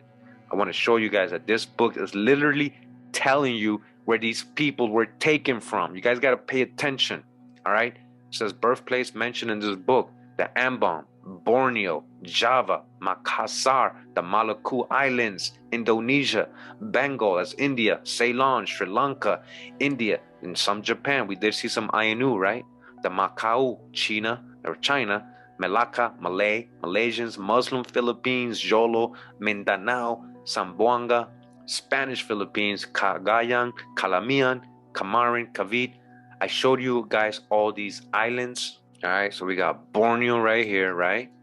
Maluku Islands. All right, here's Telek Ambon. The Ambon is the Maluku Islands, right? They just showed us Maluku, as you guys can see, Maluku Islands, right? This is where they were grabbing from. Sri Lanka, Ceylon, Borneo, Bali, Java down here, Java, Bali. All right, Sumba, Timor Island, Malaysia, right? Malaysia, Sumatra, Sri Lanka, and India, right? That's where they're grabbing these people from. They're not from up here. They're not all mostly Chinos or up here Koreans or anything like that, right? They were coming down here first, down here and grabbing people. These are all so-called Negro people, Negroes. Get it in your head, Negroes that they were bringing over to Mexico and the Americas and calling them Chinos. And eventually a lot of these people became classified as Indians or Indios over in America, becoming mixed and confused with the actual Indios or indigenous Indians of America. All right, so the book is clearly telling us where they're grabbing these people from. You guys got to pay attention to that. All right, these are all Negro people, black folks. And there's a map of what I just showed you. Borneo, Brunei, look at them, Philippines, Maluku Islands, Timor, Macau. These are just some of the regions they mentioned, but they were grabbing people from all over, even the white, where it says white regions here, all of that. I got pictures from all these places. Chino slave origins. Pay attention. Chino slave origins. These are not Chinos how we think Chinos. These are so-called Negroes. Chino slave origins. To think that Asians look a certain way and that the word Chino is supposed to look a certain way, maybe in modern times, but not in the 1500s and 1600s, all right? Again, Chino slave origins. These places right here that was filled with so-called Negro people they were bringing to the Americas. These weren't Africans they were bringing, these slave trades. They were coming from Asia, actually. A whole history that wasn't told to us in our school systems. Shame on you, teachers, for teaching wrong history if you're still doing it.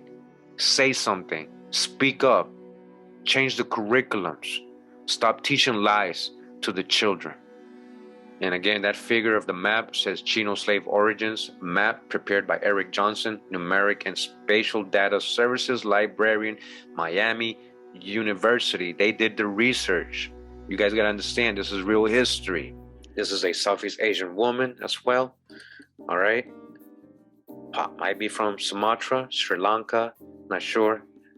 I wasn't able to get a location, but she was very, very swarthy. So-called China, right? So-called China. Here we have Southeast Asians from Papua New Guinea. They were doing some fishing or going to fish, coming back from fishing, you know, in a boat. Not sure what they're doing, the picture, but as you guys can see. All right, woolly haired, swarthy complexions, so-called Negros. Here we have a South Pacific Asian man, another one right here. Not sure the country, but yeah, I thought it was cool when I colorized it. I was like, yup, swarthy, so swarthy. Here we have South Pacific Asian women, some more. And these are some of the ones that I didn't know the regions, but we just knew they were from Asia. Again, they don't show us these type of people when we think of Asians. And to me, these are so-called Negro women. And these are your Chinas or Chinos. When they were enslaving them and bringing them to the Americas, that's what they were classifying them as. Here we have a South Pacific Asian man, another one. You guys can see, so swarthy. All right, I believe this is from the Philippines, if I remember correctly. Here we have a Tamil girl from India wearing an upper body tunic over a sari, 1912. All right, a Tamil girl from India. Take a good look at her. Tamil girl, a Hindu girl. Remember the story of Katarina? She was brought to Mexico. She was a Hindu. All right, what if she looked like her? Here we have another Tamil woman. All right, Tamil woman. Look at her jewelry, her headgear. Back up a little bit. She is definitely swarthy, what we say, copper colored. Tamil beauty, right? Tamil beauty, it says here, Tamil India. A Tanimbar Baris man with ivory imported from Sumatra, Maluku Islands, Indonesia. All right, he's an Indonesian from the Maluku Islands. Look how interesting he looks. Here we have the head of the Molo with his entourage visiting the post holder of Babao Timor. All right, Southeast Asians, all right? So swarthy. The head of the Molo, the Sultanate of Gorontalo, which was originally known as the Kingdom of Gorontalo, is one of the oldest and most influential kingdoms in the northern peninsula, Sulawesi Island, Indonesia. One of the oldest kingdoms. Who these people represent? One of the oldest kingdoms in Indonesia. Look at that, so swarthy. Indigenous people, one of the oldest kingdoms, as it says there. Continues, says this chapter is about the Manila slave market and the indigenous Filipinos, Muslim war captives, and other people who were sold there. It is a starting point for understanding the origins and ancestry of Chino slaves who lived in Mexico. Manila was a slave society during the 17th century, right? 1600s. Slaves did the majority of the labor, and master-slave relations shaped the general social order. Within years after the Spanish conquest, the bustling port city had some 40,000 residents of diverse origins. A full quarter of this population was enslaved. They were craftspeople, manual laborers, and servants who upheld their masters' social stature. By the 1620s, the city had 8,000 indigenous slaves and 2,000 foreign slaves, in addition to an untold number of Muslim slaves. The whole of the city was a slave market, supplying labor to Spanish colonists and indigenous elites. Even their own people were enslaving them. Slave auctions were held in the plazas found within the city's walls. All right, they never showed us none of this. They never told us. They always wanted us to think this was happening in West Africa, when it really wasn't that much. It was really happening over here and in Europe. And masters also sold slaves through individual transactions. The unorganized nature of the market makes it nearly impossible to quantify the volume of sales, but it is clear that Manila was an emporium for slaves. Masters from throughout the Spanish Philippines knew to come to the capital to secure chattel property.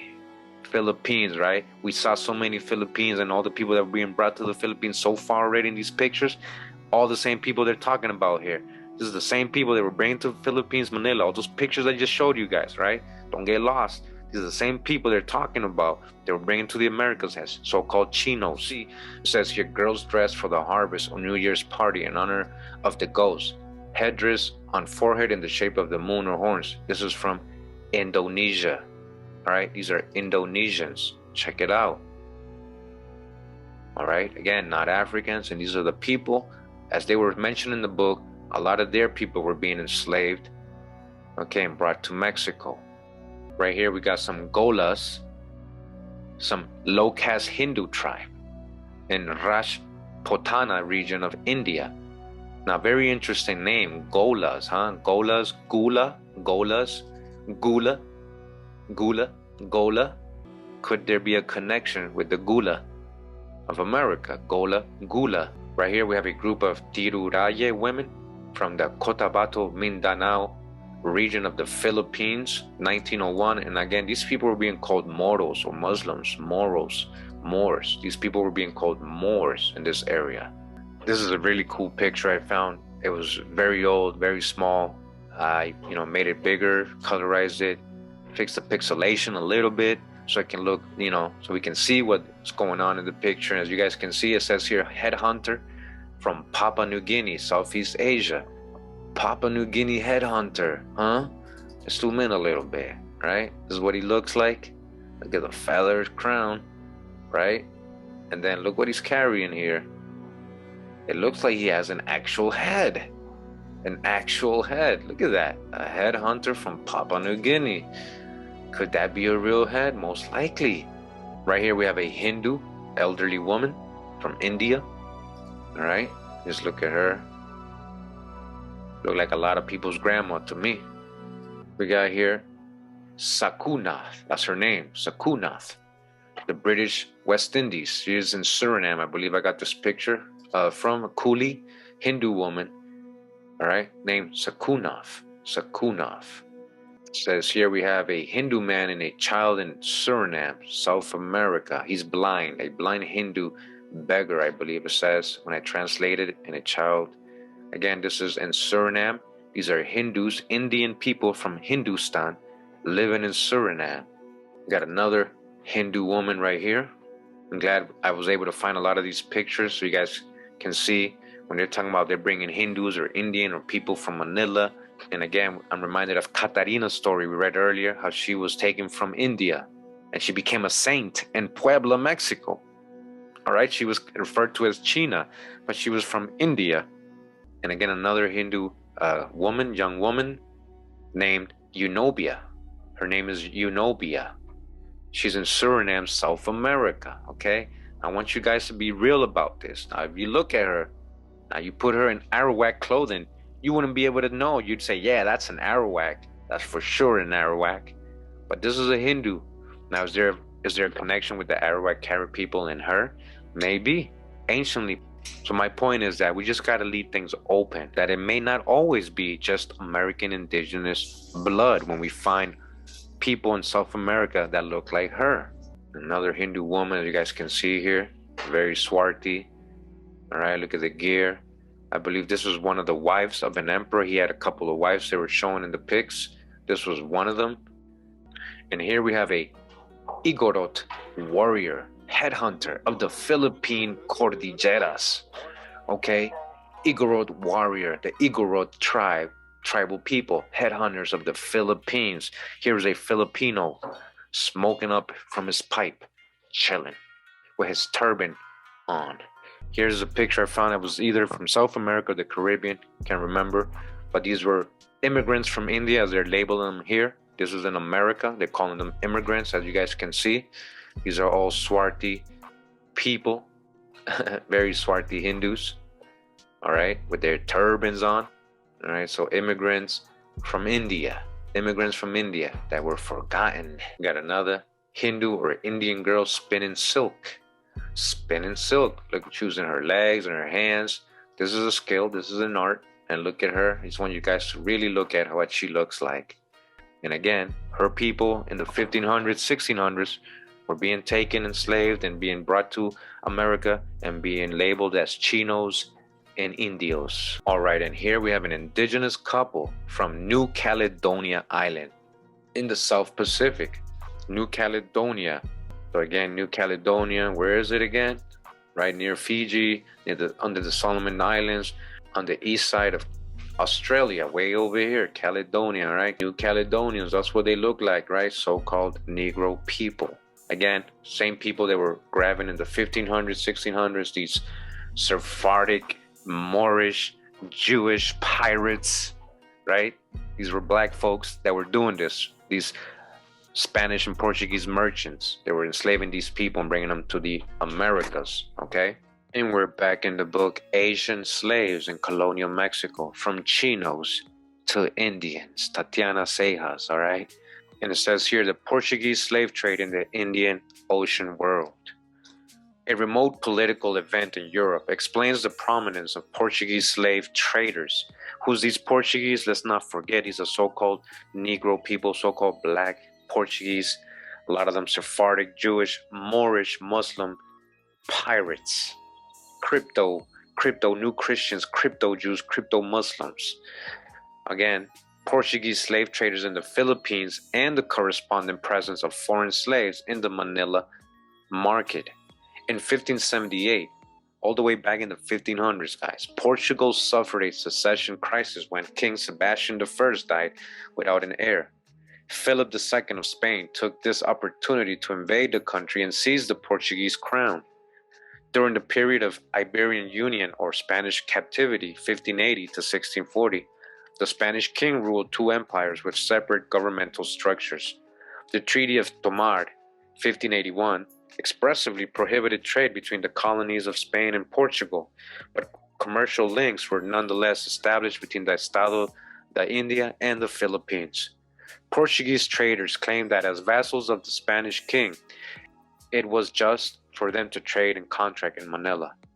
Having previously engaged in raiding for slaves in various islands of the Philippines archipelago, the Portuguese were eager to change the nature of their visits and enter the market as lawful traders. During this period of some 60 years, the Portuguese arrived in Manila with the monsoon winds, bringing slaves from the Moluccas, again, from where? Moluccas and Malacca and India, Malacca, Maluku Islands, the Malacca people. I showed you so swarthy, woolly haired, Afro, whatever you want to call it.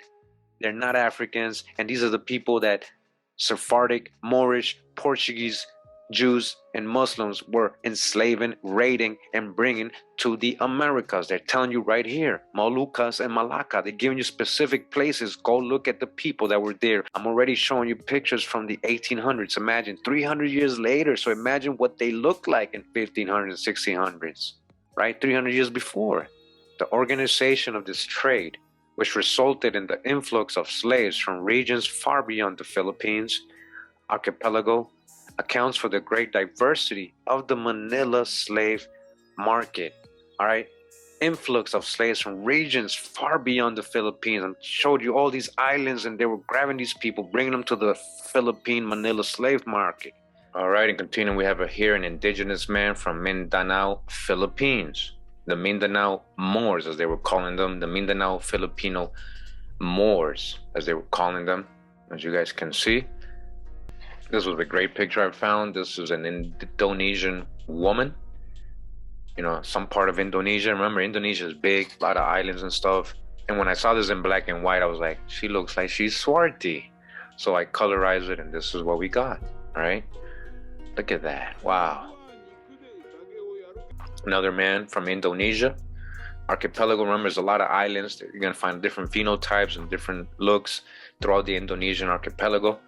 I'm not sure what he has in his mouth, but you know, this is a picture I found in colorized Indonesian man.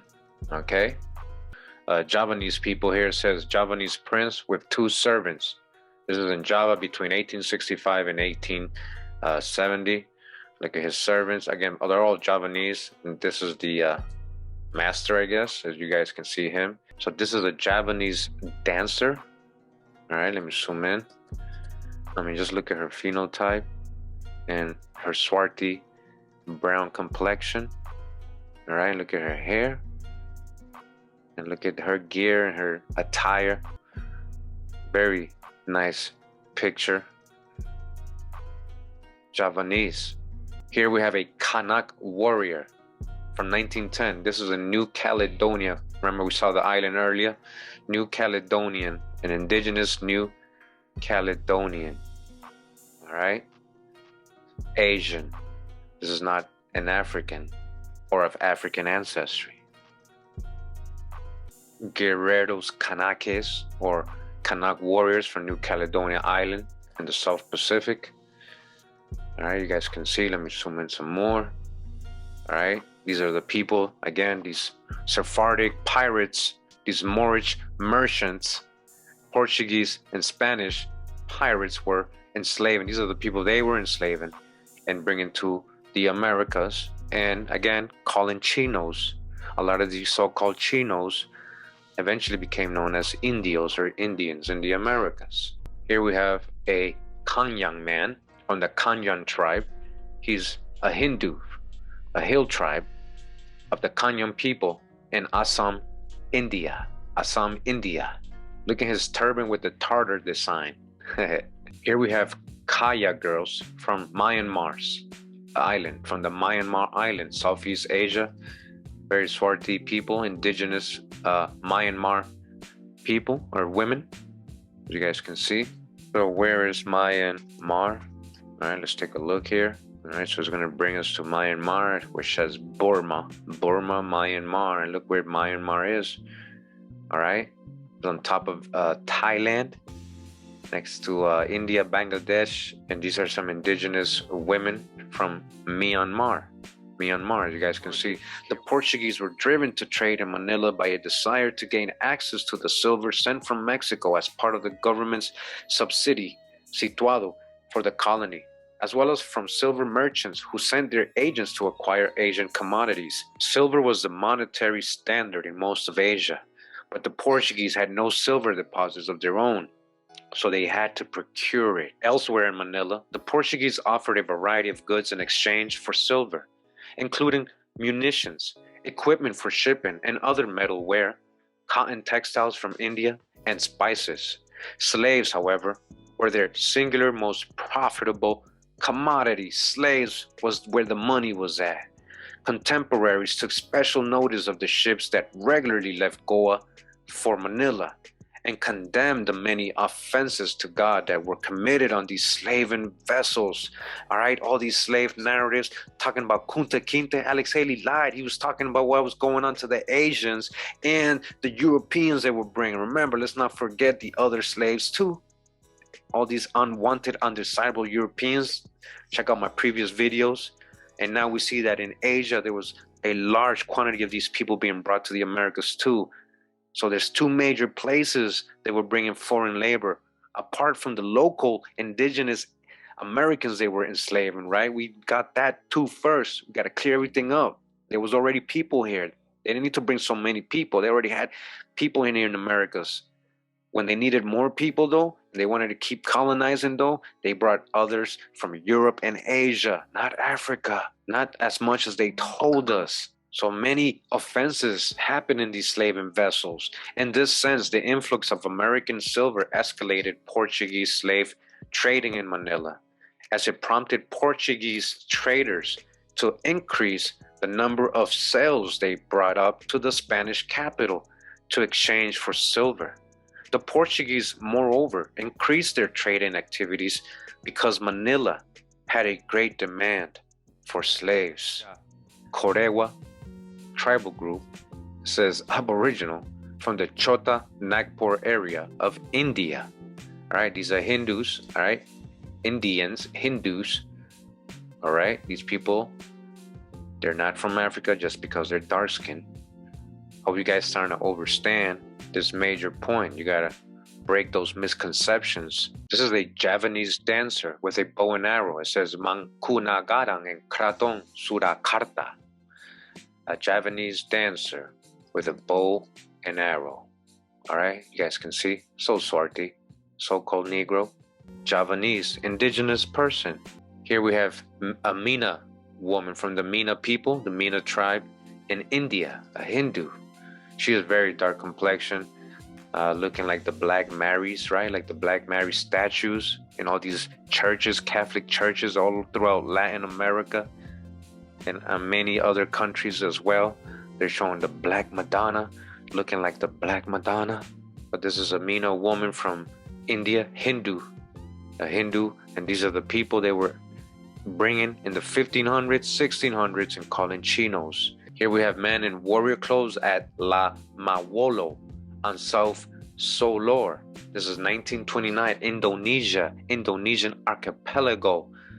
The Lama Wolo people, And here, real quick, we have the Lama Wolo region, right? Look at this volcano right here. Wow, Lama Wolo right here, Lama Wolo.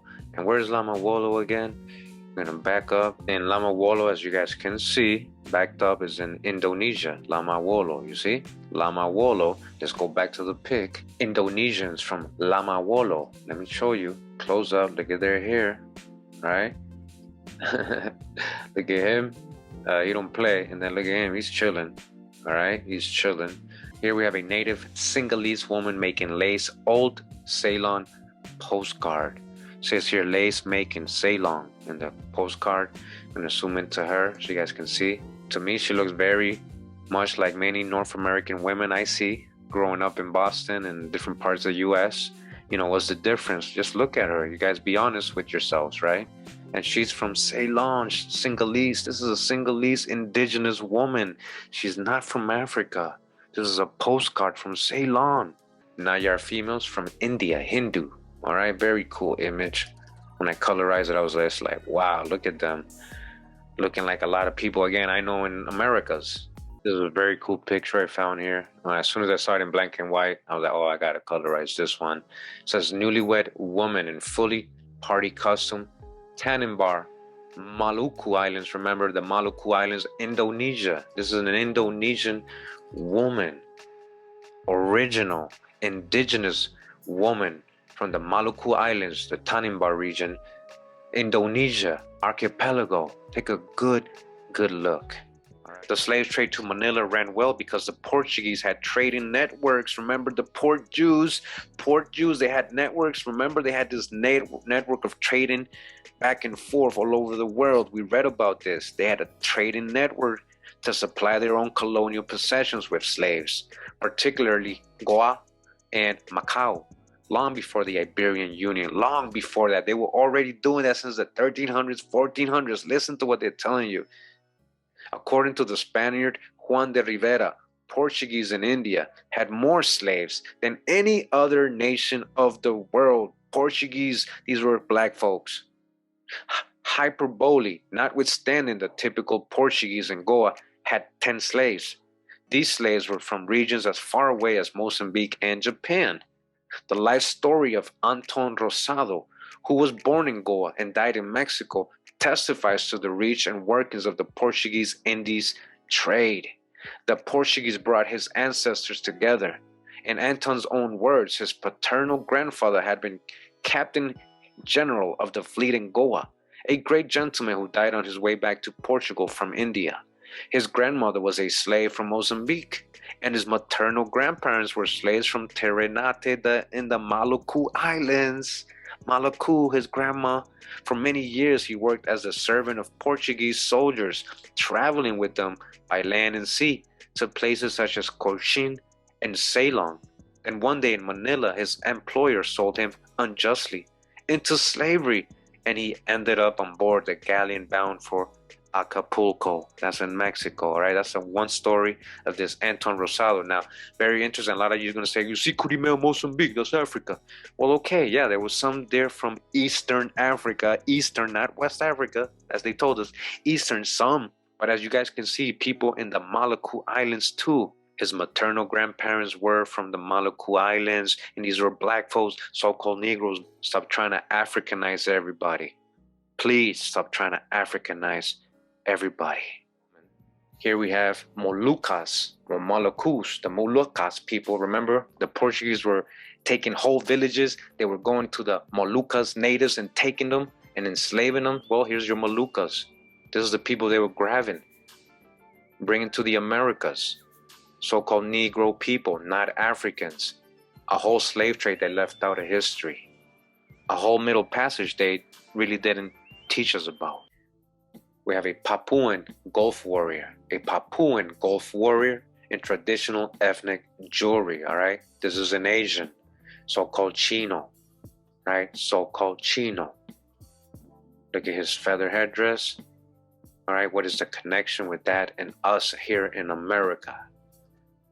Oraung Kuli female, an aboriginal from the Choctaw Nagpur region of India. We just read. What were they doing to they were carrying whole villages, whole villages away of people that look like her, not Hindus how you picture them today, people that look like her, bringing them to the Americas, whole villages, a major slave trade here that they swept under the rug and they didn't really explain it to us correctly. Here we have Pakoy Alam, the fourth of the Principality of Pakoy Alam from the Jakarta, Central Java. This is from 1870, all right? Javanese, more Swarti Javanese indigenous people, and this is royalty, all right? What happened? They don't look like that now. Here we have a Papua New Guinea man, okay? A Papua New Guinea man.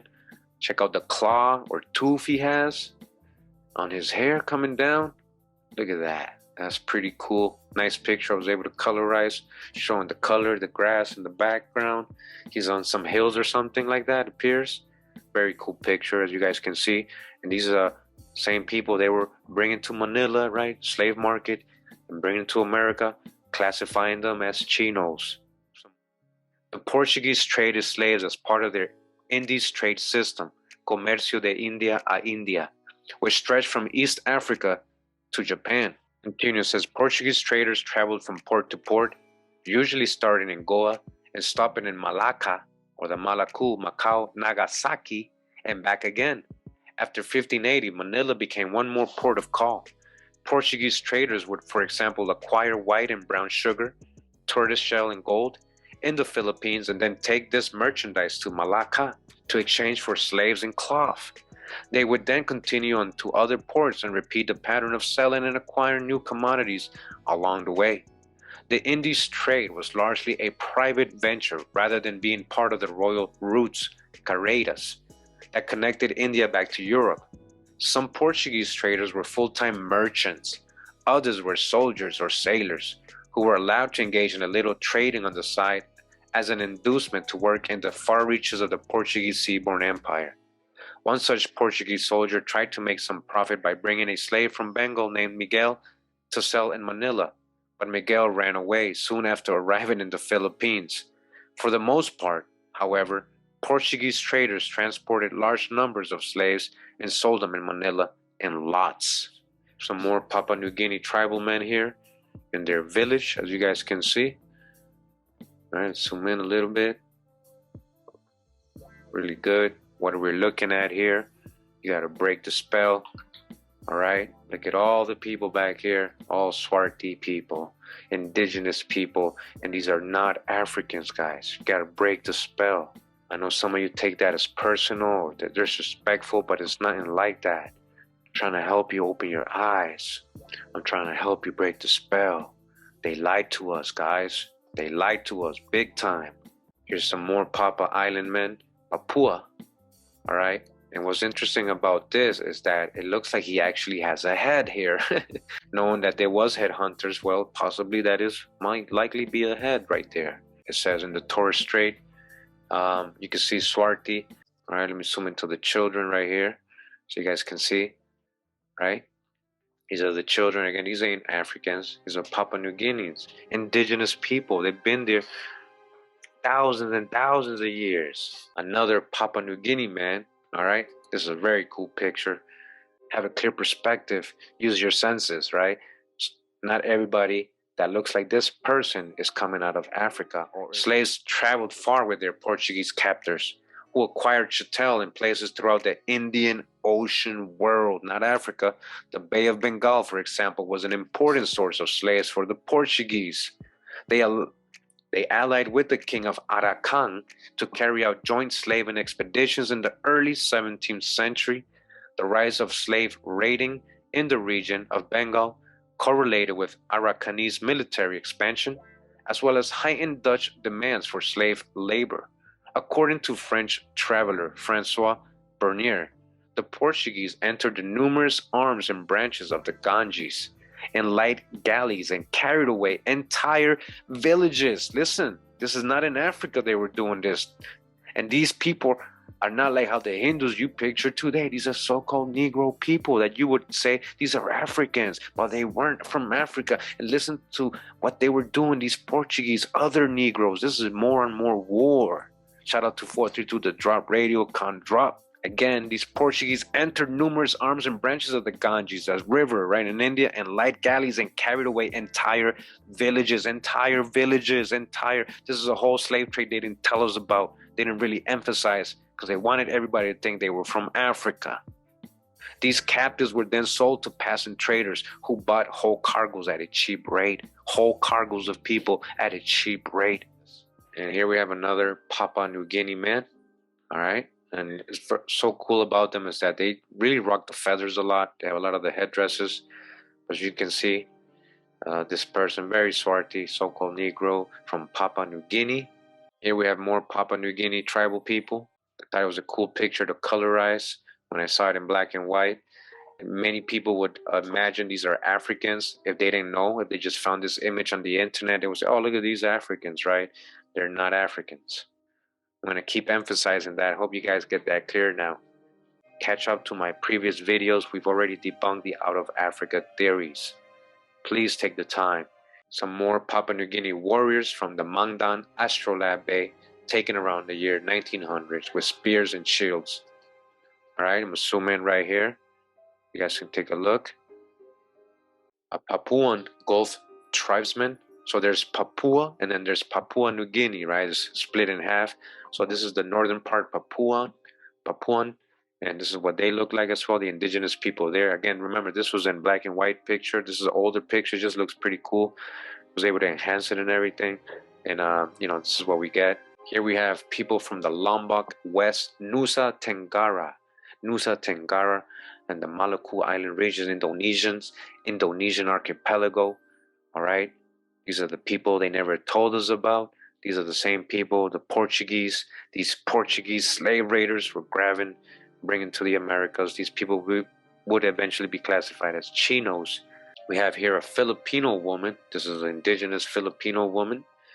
Okay, just take a good look at her. All right, guys, take a really good look at her. Again, she looks like many people I grew up seeing in North America. I don't know, that's just my opinion. So-called Negro woman, right? But this is an indigenous person from the Philippines. All right, so we continue in the book Asian Slaves in Colonial Mexico, from Chinos to Indians. Muslim captives and just war slavery.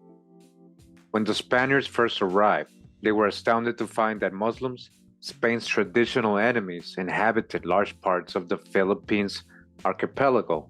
All right, so the Spanish, the Catholics, when they got there, they were like, man, there's Muslims over here already, all right? They didn't get there with the Portuguese and the Spanish guys. They was already there.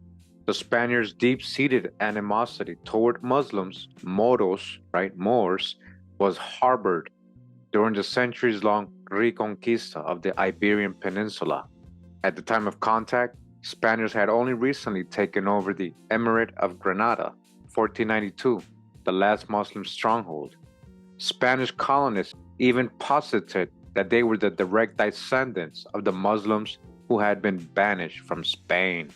In reality, merchants and missionaries from Borneo and the Maluku Islands introduced Islam to the region starting in the mid-14th century, all right? 200 years later, most of Mindanao and the Sulu archipelago were fully part of the Islamic world. Al-Islam, okay? And Islam had also made significant inroads in the islands of Cebu and Bohol. All right, so we've been seeing a lot of these pictures today, and you see a lot of these people are Muslim. They have the turbans on and everything. These are the original. These are very swarthy Asiatic Muslims, right? In contrast, people in Luzon and Visayas had only recently begun to convert. Not coincidentally, these were the islands that became the core of the Spanish Philippines. The presence of Islam, in other words, determined Spaniards' missionary and military success. The regions that were fully Islamized never experienced Spanish colonization, but rather remained under the sovereignty of Muslim chiefs who fought Spanish incursions at every turn. The Spaniards engaged in direct conflict with Muslims from circa 1565 to 1663, the so-called Moro Wars or the Moor Wars. But they achieved few victories and subsequently settled into a kind of stalemate through the 19th century. During the height of the fighting, the Moro Wars netted hundreds of captives who were sold in the Manila slave market. Some of these men, once they forcibly accepted baptism, were taken to Mexico. All right? They were taken to Mexico. Who? Moors. Muslim Moors. Okay? I want you guys to really understand what they're telling us here. Here we have photo of the Aeta children of the Philippines, the Aeta tribe, Aeta, in case you guys want to study them. And again, they try to say these people are African when you go into these mainstream narratives, right? Just because the way they look right here. But these, again, indigenous Filipinos, the Aeta, ancient. They're very ancient in this area. Philippines, no proof of them being from Africa. Stop making things up. Here we have a Polynesian girl. Very rare picture I was able to find. Colorized. Even where I got this photo in the website, it was like a blog is saying how you don't see this image of Polynesia anymore. Hard to find this type of people. Even on that website, they were saying it. And, it was a black and white picture. And I was like, yeah, let me colorize this. And just look what we found here. Here we have a portrait of a Batak woman. Remember the Batak people?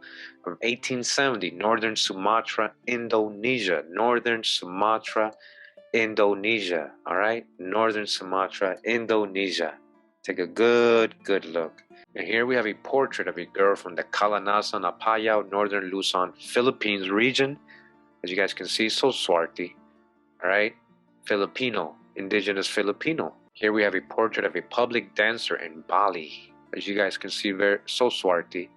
This is an up-close picture of her. This is from far away again.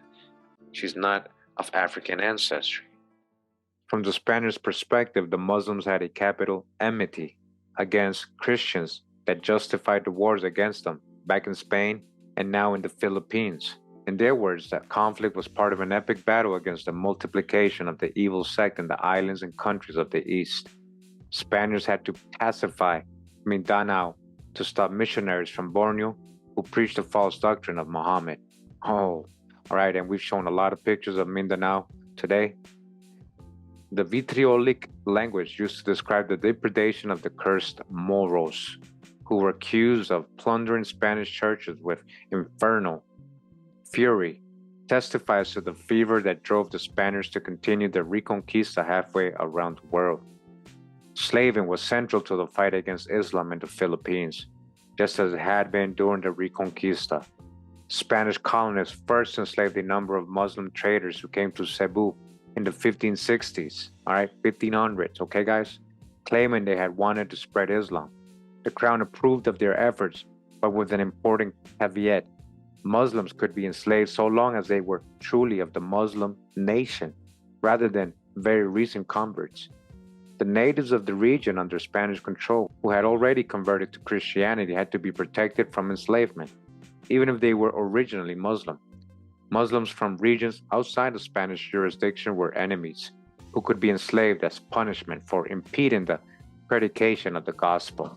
Okay? So they're just enslaving all these people, anybody who's Muslim especially.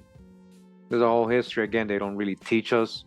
These people, again, are being sent through a middle passage, right, in the Pacific Ocean over to the Americas and other Spanish colonies around the world.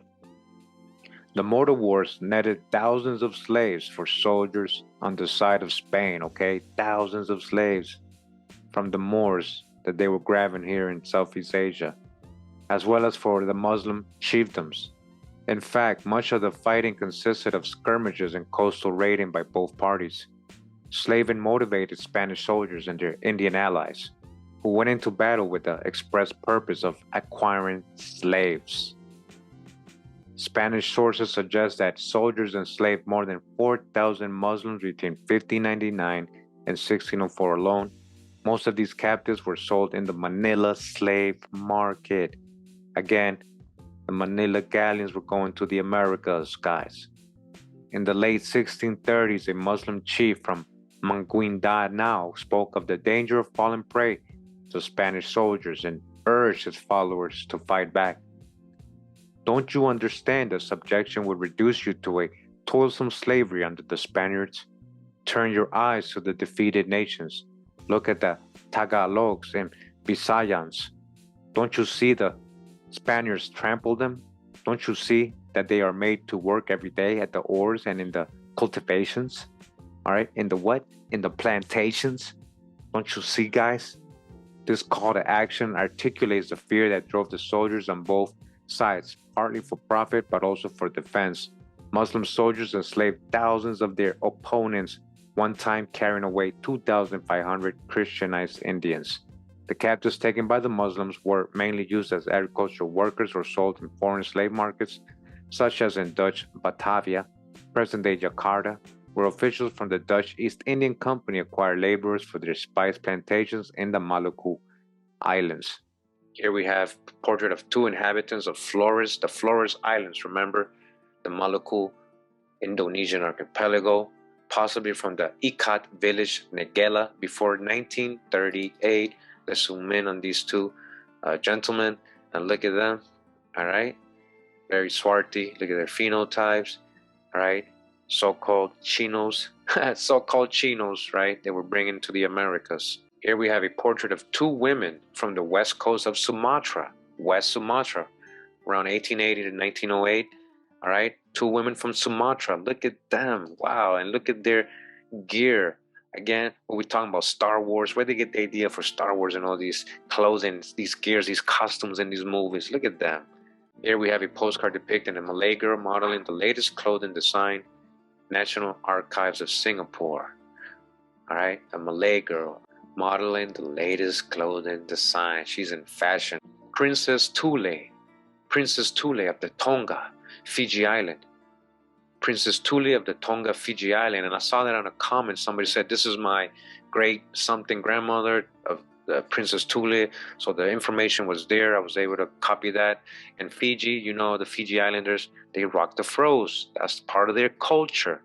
Here we have Rajath of Silana, Rajput Silana. This is from India, Hindu. All right, check him out. Yeah, look at him. Here we have another Hindu woman, Rajputi. That's her name, from 1865. All right, very, very swarthy. Here we have a Rongan dancer, Betawi, previously Batavia. This is in Jakarta, Java. This is a Javanese dancer, all right, with her Javanese servants or something. Look at that. Look how swarthy they are. Again, they don't show us Javanese like this today. Look at her. She looked like a princess. Governor Sebastian Hurtado de Corcuera led some of the more dramatic confrontations against the Muslims. In 1638, his men took hundreds of captives in Jolo. 192 of them were later sold at auction in Manila for a total of 20,815 silver pesos. Among the many captives was a child named Pedro de Mendoza. All right, listen to this, guys.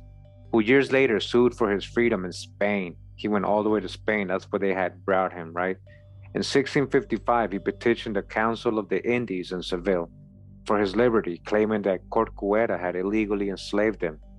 Pedro said he was an Indian from the Philippines, not from America, and reminded the judges all Indians are naturally free according to royal decree. In his defense, Corcuera explained that as governor, he had personally led troops into Mindanao and Jolo to vanquish Muslims. After a major battle in 1638, he had taken responsibility of more than 200 children, all under 4 years of age, whom the enemy had left behind. Corcuera had the children baptized and taken to Manila, where he distributed them among upstanding citizens to be raised as Christians. All right, you hear that, guys? He also kept several of these children in his own household and then brought them to Spain. According to Corcuera, these individuals, including Pedro, were legal slaves because they had been captured in a just war against Muslims, and the enslavement of women and children in a just war was fully allowed under Spanish jurisprudence. Corcuera also claimed that Pedro de Mendoza's real name was Pedro Jolo. He was not an Indian, but a Muslim slave, with a brand on his face to prove it.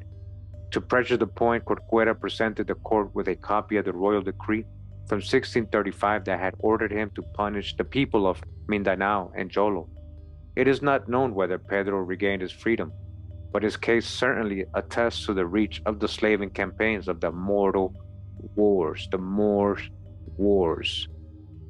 Notably, several other captives from Corcuera expedition emerged in the historical record, including Salvador Sanchez from Mindanao, who was finally freed by the same soldiers who had captured him and taken him to Mexico City as his personal servant decades earlier. The slaving expeditions reached beyond the Philippines archipelago to places such as the Mariana Islands, then called Islas Chamures or Islas de los Ladrones. Spanish soldiers claimed that Muslims made frequent forays there to capture the natives who died in their service. They had a better idea to capture the said natives before they fell into the enemy hands.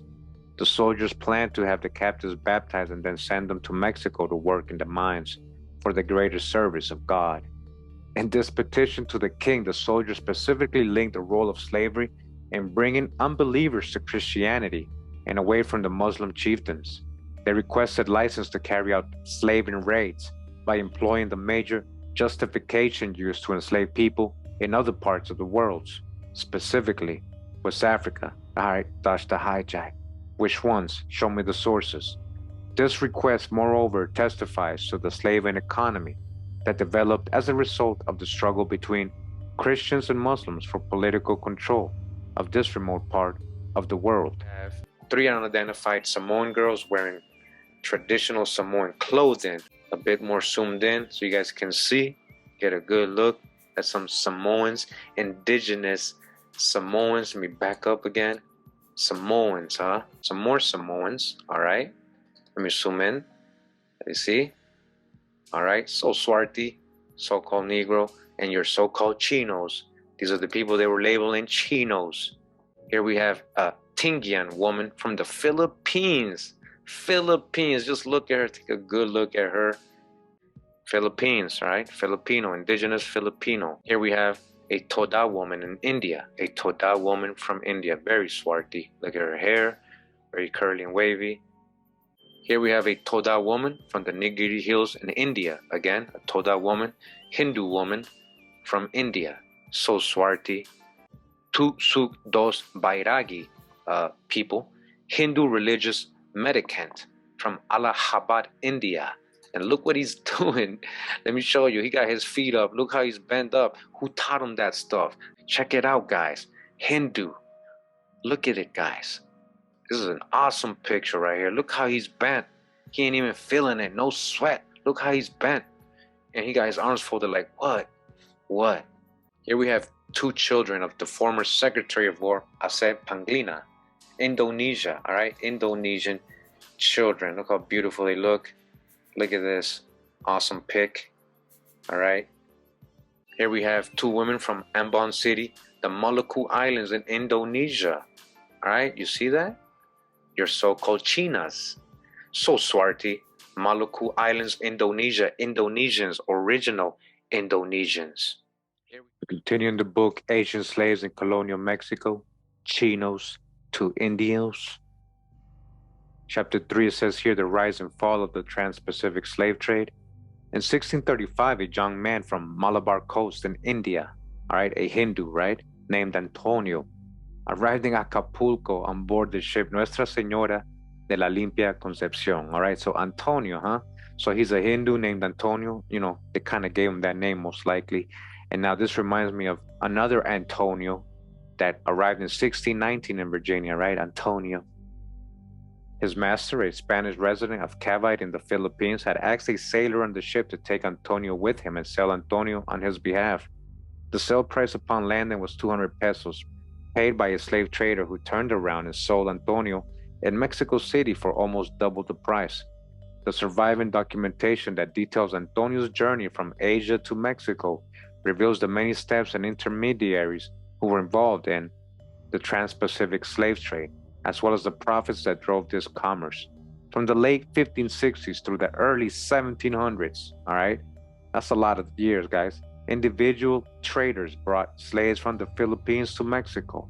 aboard the ships of the Manila Galleons. Remember, these are all kinds of Southeast Asians and Hindus and all that are being sent to the Manila or the Philippine slave market to be transported from there to the Americas, okay? This chapter examines the trans-Pacific trade during a key period of transition for the larger slave trade to Spanish America, when slavers dealt in people from Asia and Africa, so-called Africa, right? The slaves who crossed the Pacific were part of much larger influx of slaves to Spanish America, much larger. As such, their story must be examined in the context of Spain's effort, beginning in the 16th century, to supply the colonies with slave labor. The Wayang, Orang, and Java. These are Javanese. This is a theater performance, I believe. A lot of theater stuff here coming out of Java. I guess they were into that a lot. As you guys can see, all these people, swarthy complexion, right? Here we have women from Ambon Island, the Ambon Island, Indonesia, Ambon. So-called Negro people as well, very swarthy. Again, these are your so-called Chinos, Chinas they were bringing over to the Americas, Ambon Islanders. Here we have Filipino Negritos, the Porag region, they said, from the Philippines. Here we have a young man from Java or Javanese, Batavia, Jakarta is called today, South Pacific. Very swarthy young fellow, Javanese, as you guys can see, very swarthy Javanese. Here we have two girls from the Tonga, and I believe that was the Samoan or Fiji Islands. As you guys can see, so swarthy.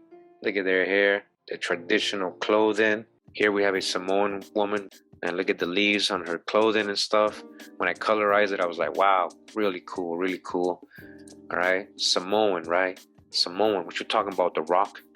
Here we have Sinhalese women, Ceylon, Sinhalese, Ceylon. All right, Sri Lanka. Here we go on the zoom in. All right, look at her here on the left. Look at her all the way here in the left, in the middle. You see their phenotypes? And again, looks like people I've seen in the Americas, guys. Just my opinion. Ceylon, Sinhalese, original, indigenous Sinhalese women. Here we have a Singpho, a woman, warlike frontier tribe on Laos, southern frontier of Assam. Southern frontier of Assam. This is from India. This is from India, Hindu woman. India. Look at that. Here I have Southeast Asian children, not sure what country, but it was in this website where it said Southeast Asians.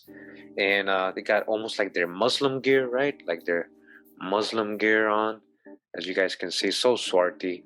I mean, not from Africa, no African ancestry. These are indigenous Southeast Asians, okay, guys?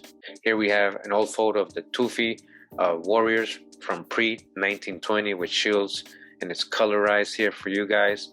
Look at this. So Tufi warriors, Southeast Asians. I believe this is in Papua New Guineans or New Caledonians.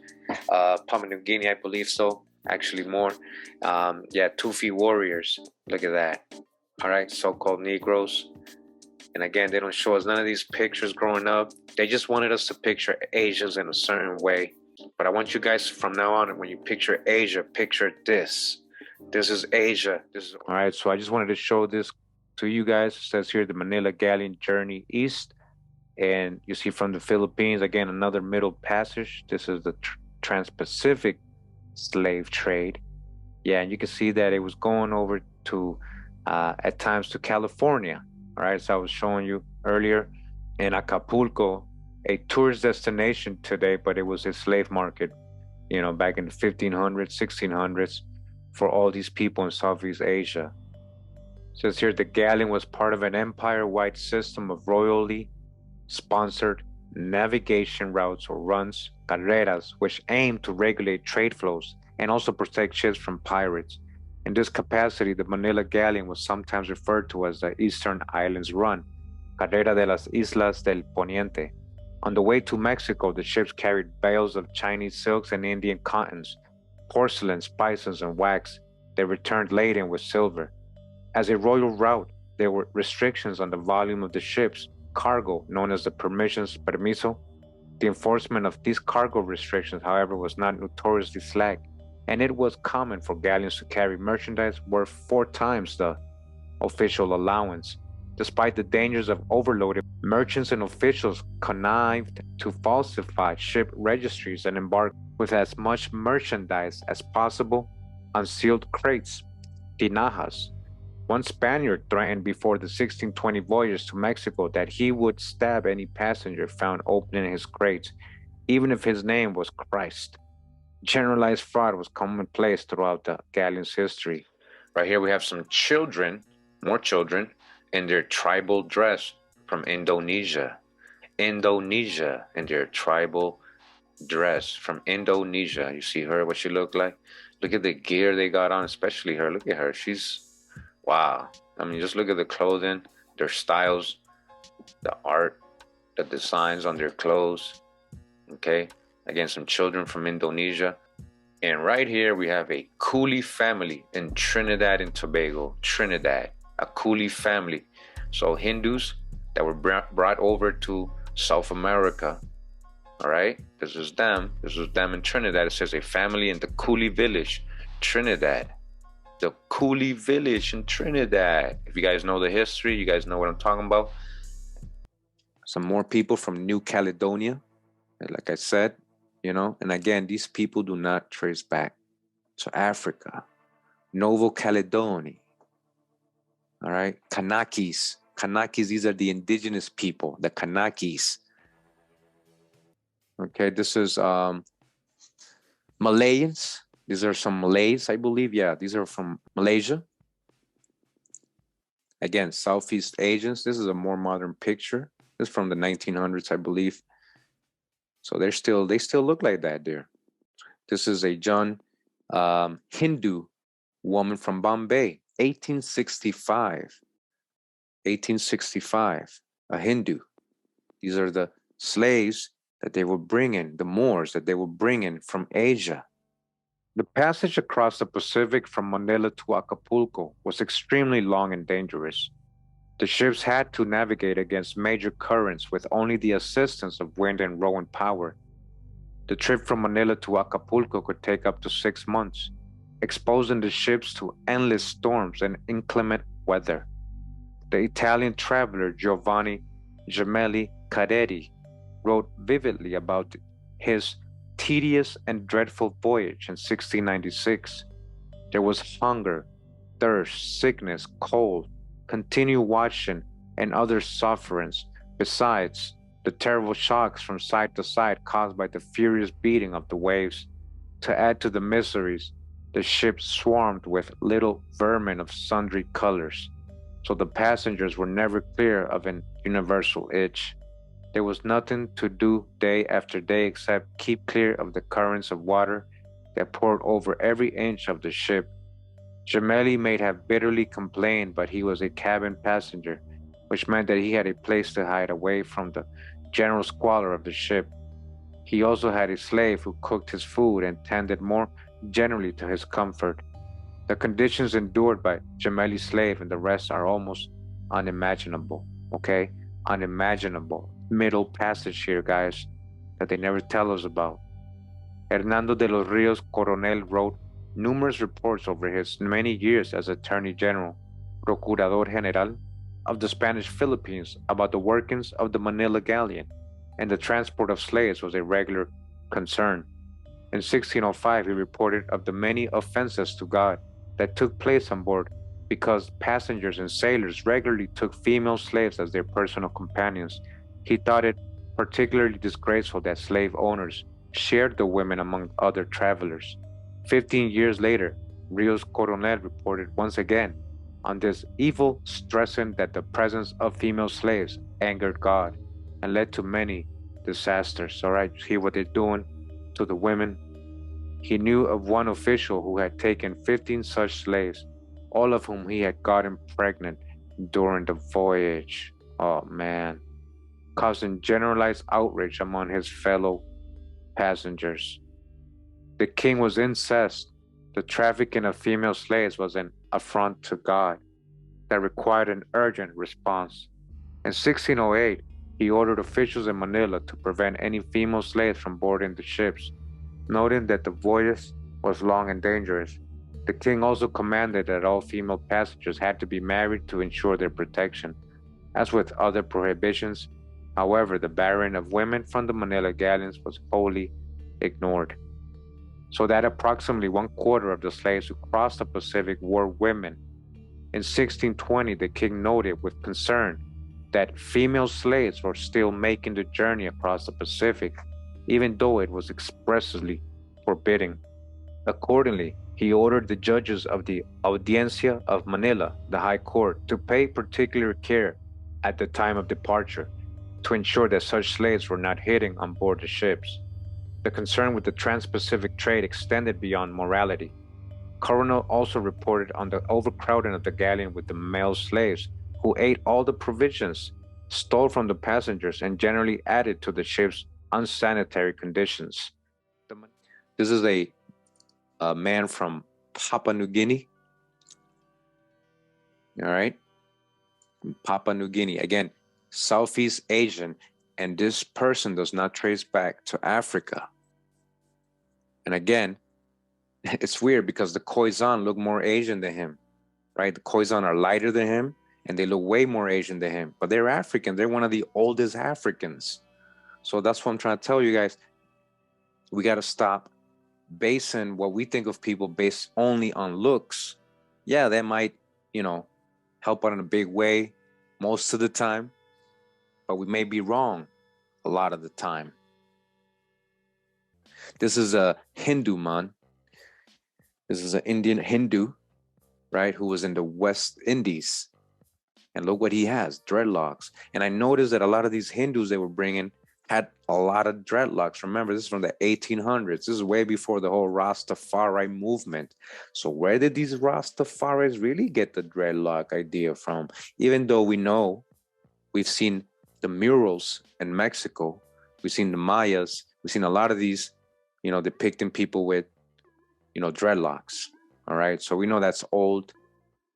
So again, I'm asking the same question, because we know we had Mayas with dreadlocks and we have Hindus with dreadlocks. So where did the Rastafaris really get the idea for dreadlocks and all that, Because Hindus were doing it from ages and the Mayas were doing it too. It's not an African thing only. This is a Hindu woman. As you see in the bottom, it says East Indian woman and child, Trinidad, British West Indies. She's from Trinidad, but she's a Hindu. All right. Again, the book told us they were bringing the slaves from where? From the Indian subcontinent and Southeast Asia. This is a Tamil girl, Ceylon, Sri Lanka. She is from Sri Lanka. Look at that. She's from Sri Lanka, from Ceylon. Her clan or tribe is the Tamil people of Sri Lanka. The Manila Galleon's high mortality provides some sense of the discomforts and very real dangers of the crossing. The ships were filled with cargo, so that even the decks teetered with crates, leaving little room for the common sailor and slaves to sleep or seek shelter from the rain.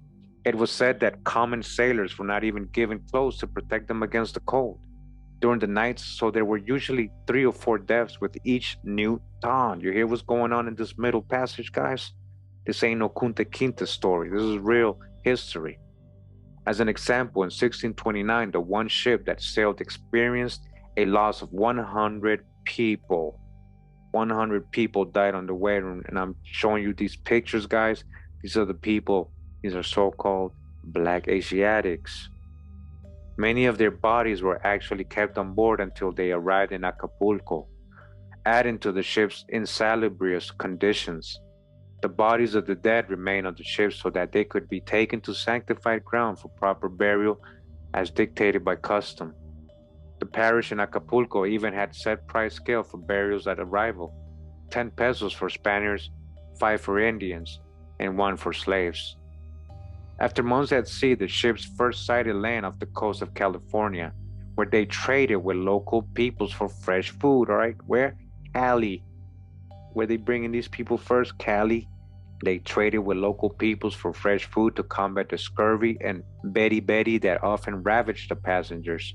From there, the ships followed the coast southward, making additional stopovers before finally reaching their official destination, These stops were only intended to take on emergency provisions and to send messengers ahead to notify officials in Acapulco and Mexico City to their impending arrival.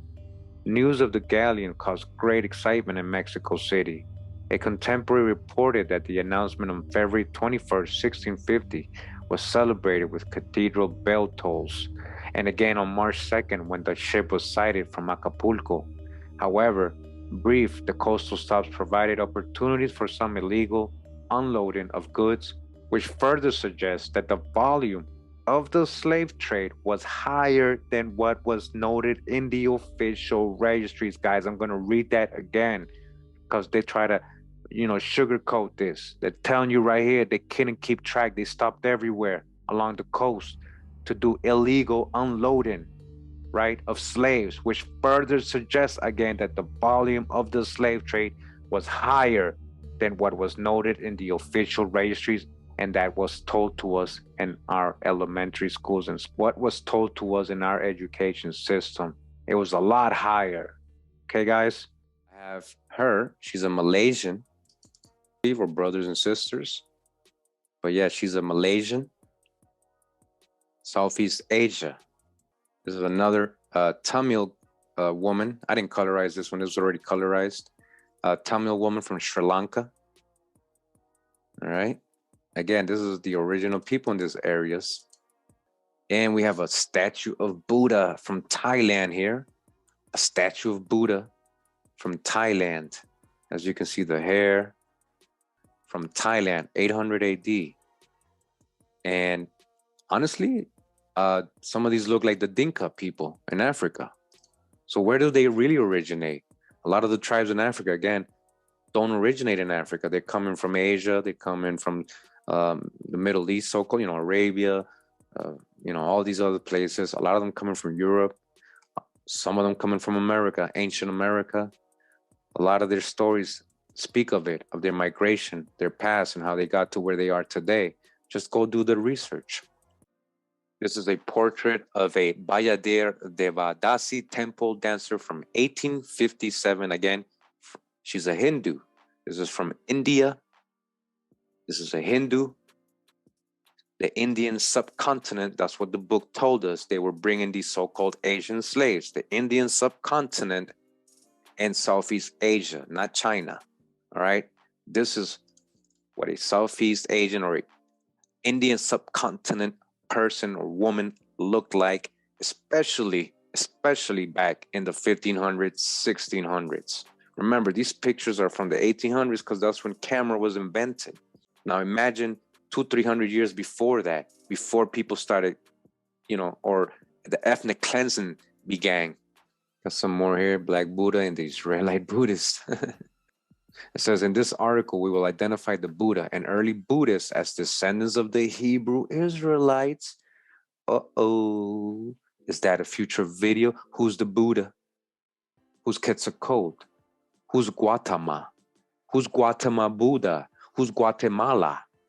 What's Buddha's mom's name? Maya. Did you know that? Buddha's mom's name is Maya, and his first name is Gautama, Guatemala.